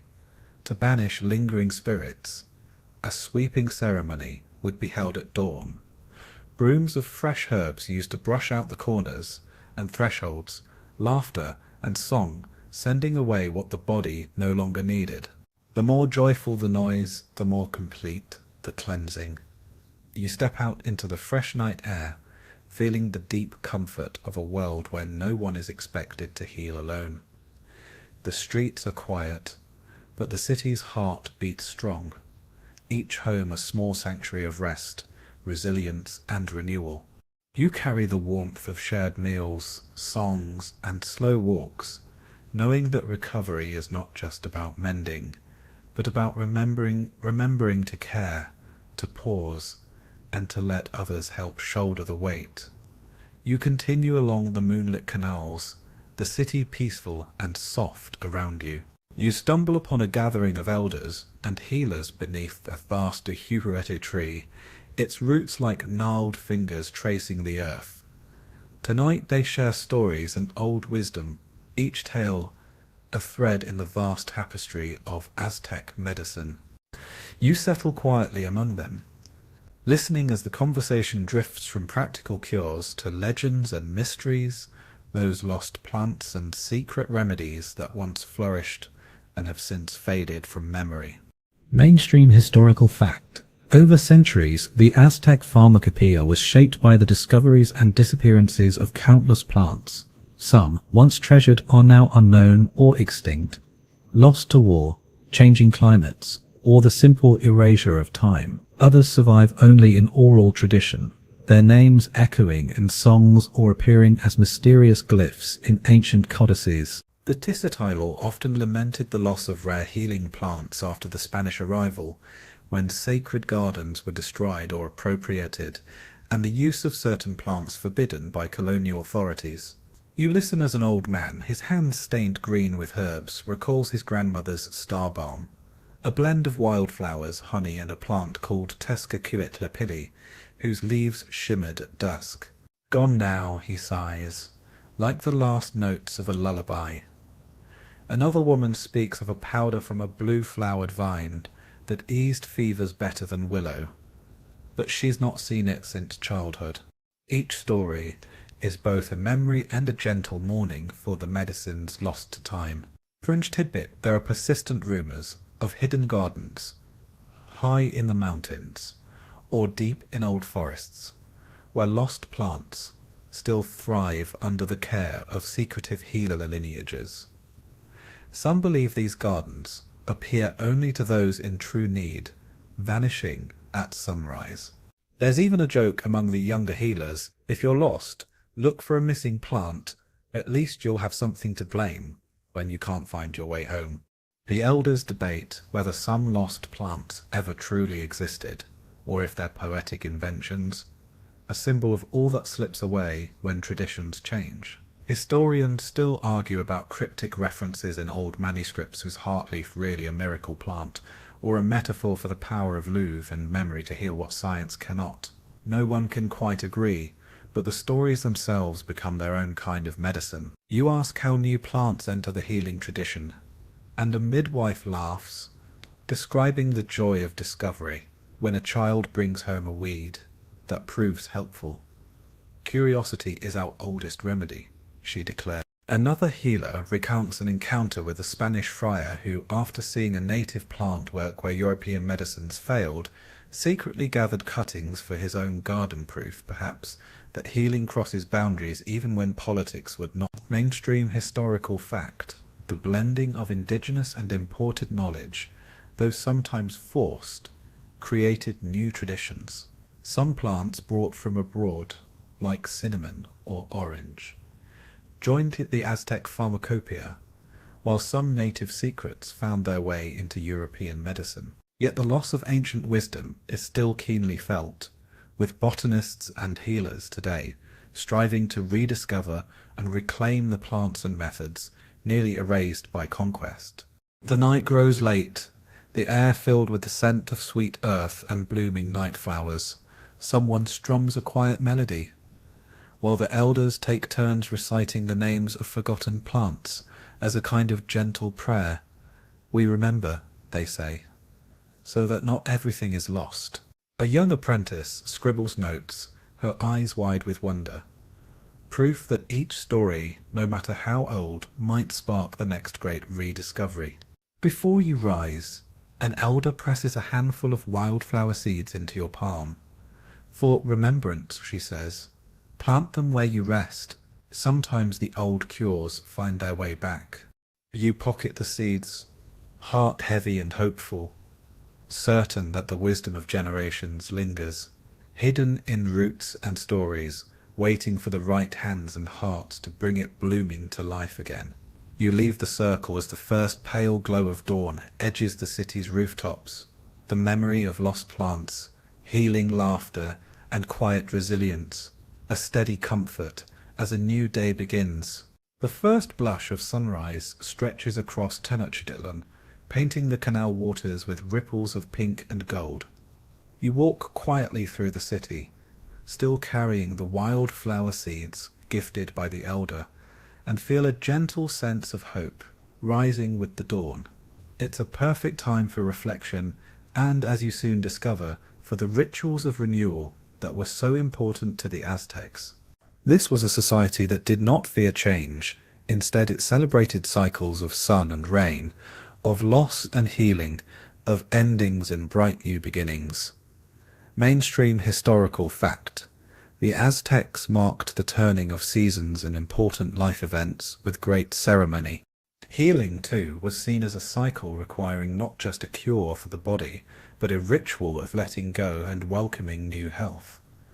Many remedies ended with acts of thanksgiving, symbolic cleansing, or festive meals. The conclusion of illness was not simply getting back to work, but a chance to rejoin family and community, to give thanks to the gods, and to reaffirm the bonds of everyday life. You pass a courtyard where families gather in a circle, faces turned to the new sun. Children carry baskets of herbs, flowers, and bread. An old woman leads a cleansing dance, swinging a bundle of sage and marigold through the air. For new days and new strength, she calls, her voice clear and joyful. Neighbors join, laughter rising as everyone from the youngest to the oldest takes part in the procession, circling the courtyard 3 times, then pausing for a moment of quiet gratitude. Fringe tidbit: some communities believe that the first meal after an illness should include a bit of every flavour, sweet, salty, spicy and sour, so the patient would taste the whole world and return to it fully. There are playful customs too. A healed child might be tossed gently in the air to shake out any leftover sickness, while adults placed little bundles of flowers under their pillows for sweet dreams. If a patient had been especially cranky, a joke gift, such as a carved chili pepper or a medicine doll with a silly face, was presented with applause and good-natured teasing. You see a group gathered around a cook fire, preparing tamales wrapped in maize leaves, a special stew of squash and beans, and a sweet drink of atole and honey.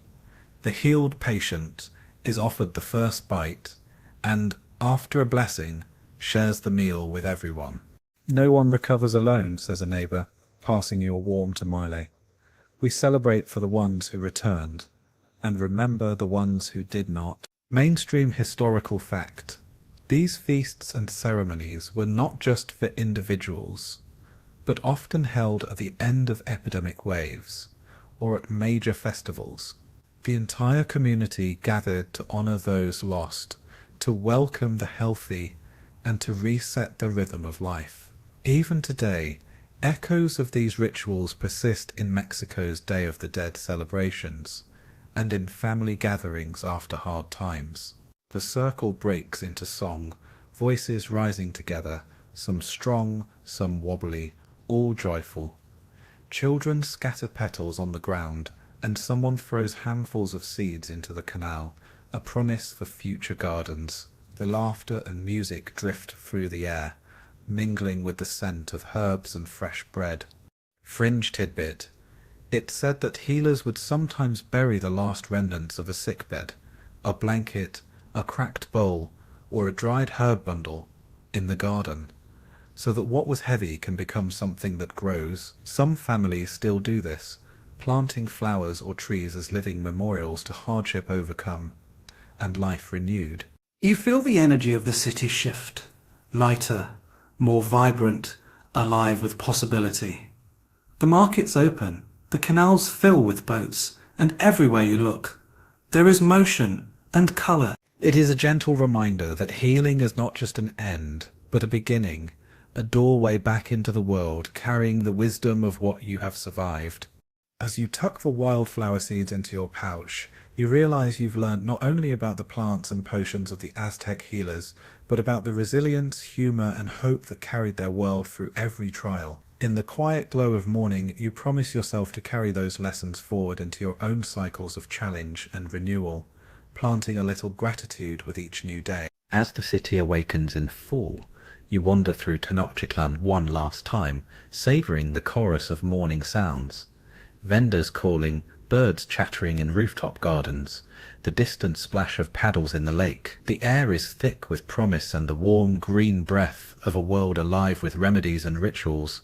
This journey through the forgotten medicinal plants of the Aztecs draws to a gentle close, but the stories like seeds remain, ready to grow wherever care and curiosity find them. Mainstream historical fact. The legacy of Aztec medicine continues to shape modern Mexico and beyond. Many plants once gathered from chenampas or palace gardens are still used in herbal remedies, family kitchens, and modern clinics. Epazote, marigold, basil, muggy, and willow, these and others appear in countless home remedies, blending tradition with new knowledge. Today's healers draw from both ancestral wisdom and science, their methods more resilient because they adapt, remembering the past while looking forward. You pause at a riverside stall, where a young woman is selling bunches of fresh herbs, mint, sage, and amaranth, each wrapped with a bright ribbon. She smiles as you admire her wares and tucks an extra sprig of basil into your hand. For your journey, she says, and don't forget to laugh when you get there. It's a simple reminder that medicine is more than chemistry. It's hope, hospitality, and humour woven into the fabric of daily life. French tidbit. There's a playful custom among healers and gardeners. Each time a plant is harvested, a tiny song or joke must be offered. Plants grow better when they're happy, goes the saying.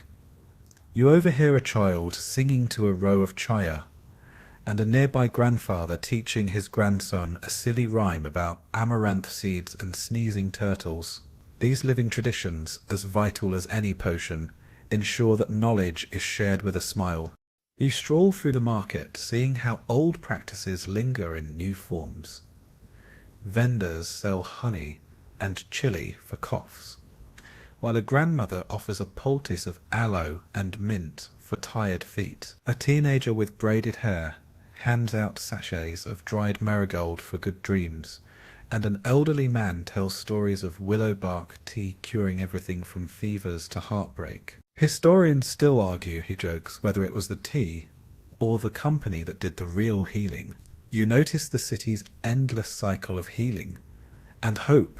A new mother with a marigold charm, a fisherman rinsing axolotl fat from his hands, a young apprentice humming as she bundles fresh roots. Every corner, every home, every meal holds echoes of the ancient world, proof that in the grand sweep of time, no knowledge is ever truly lost when it is carried in hearts and hands. The morning sun glints off the water, and you realize your journey is complete.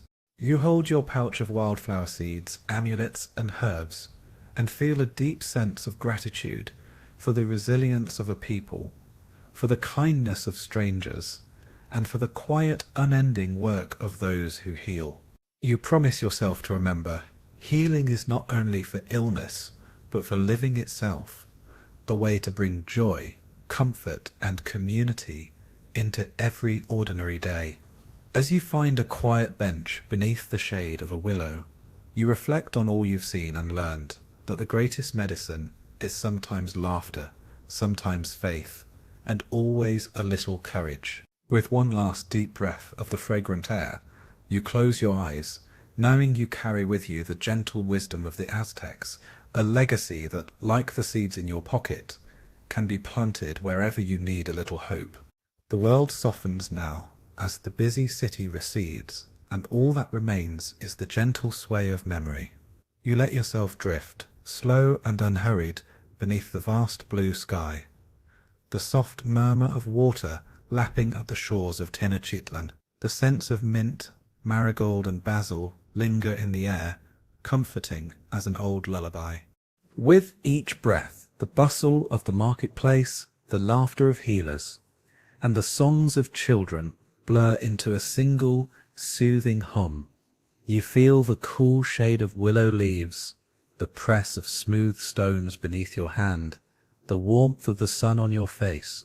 The aches and worries of the day drift away, replaced by the deep assurance that healing is everywhere, in plants, in people, in patient kindness. The stories you've gathered, like seeds, settle into the quiet soil of your mind, ready to bloom when you need them most. In this peaceful space, you remember the little rituals, the jokes and lullabies, the careful blending of tea, the quiet acts of care that connect us across centuries. The Aztecs knew that healing was never solitary, and as you rest here, you sense the presence of countless gentle hands, tending, mending, and soothing the world into calmness. Let the gentle hum of the city and the memory of green gardens wrap around you. You are safe. You are cared for. There is time for rest, for dreams, for renewal. In the hush before sleep, let the wisdom of forgotten plants and ancient laughter guide you gently toward peace.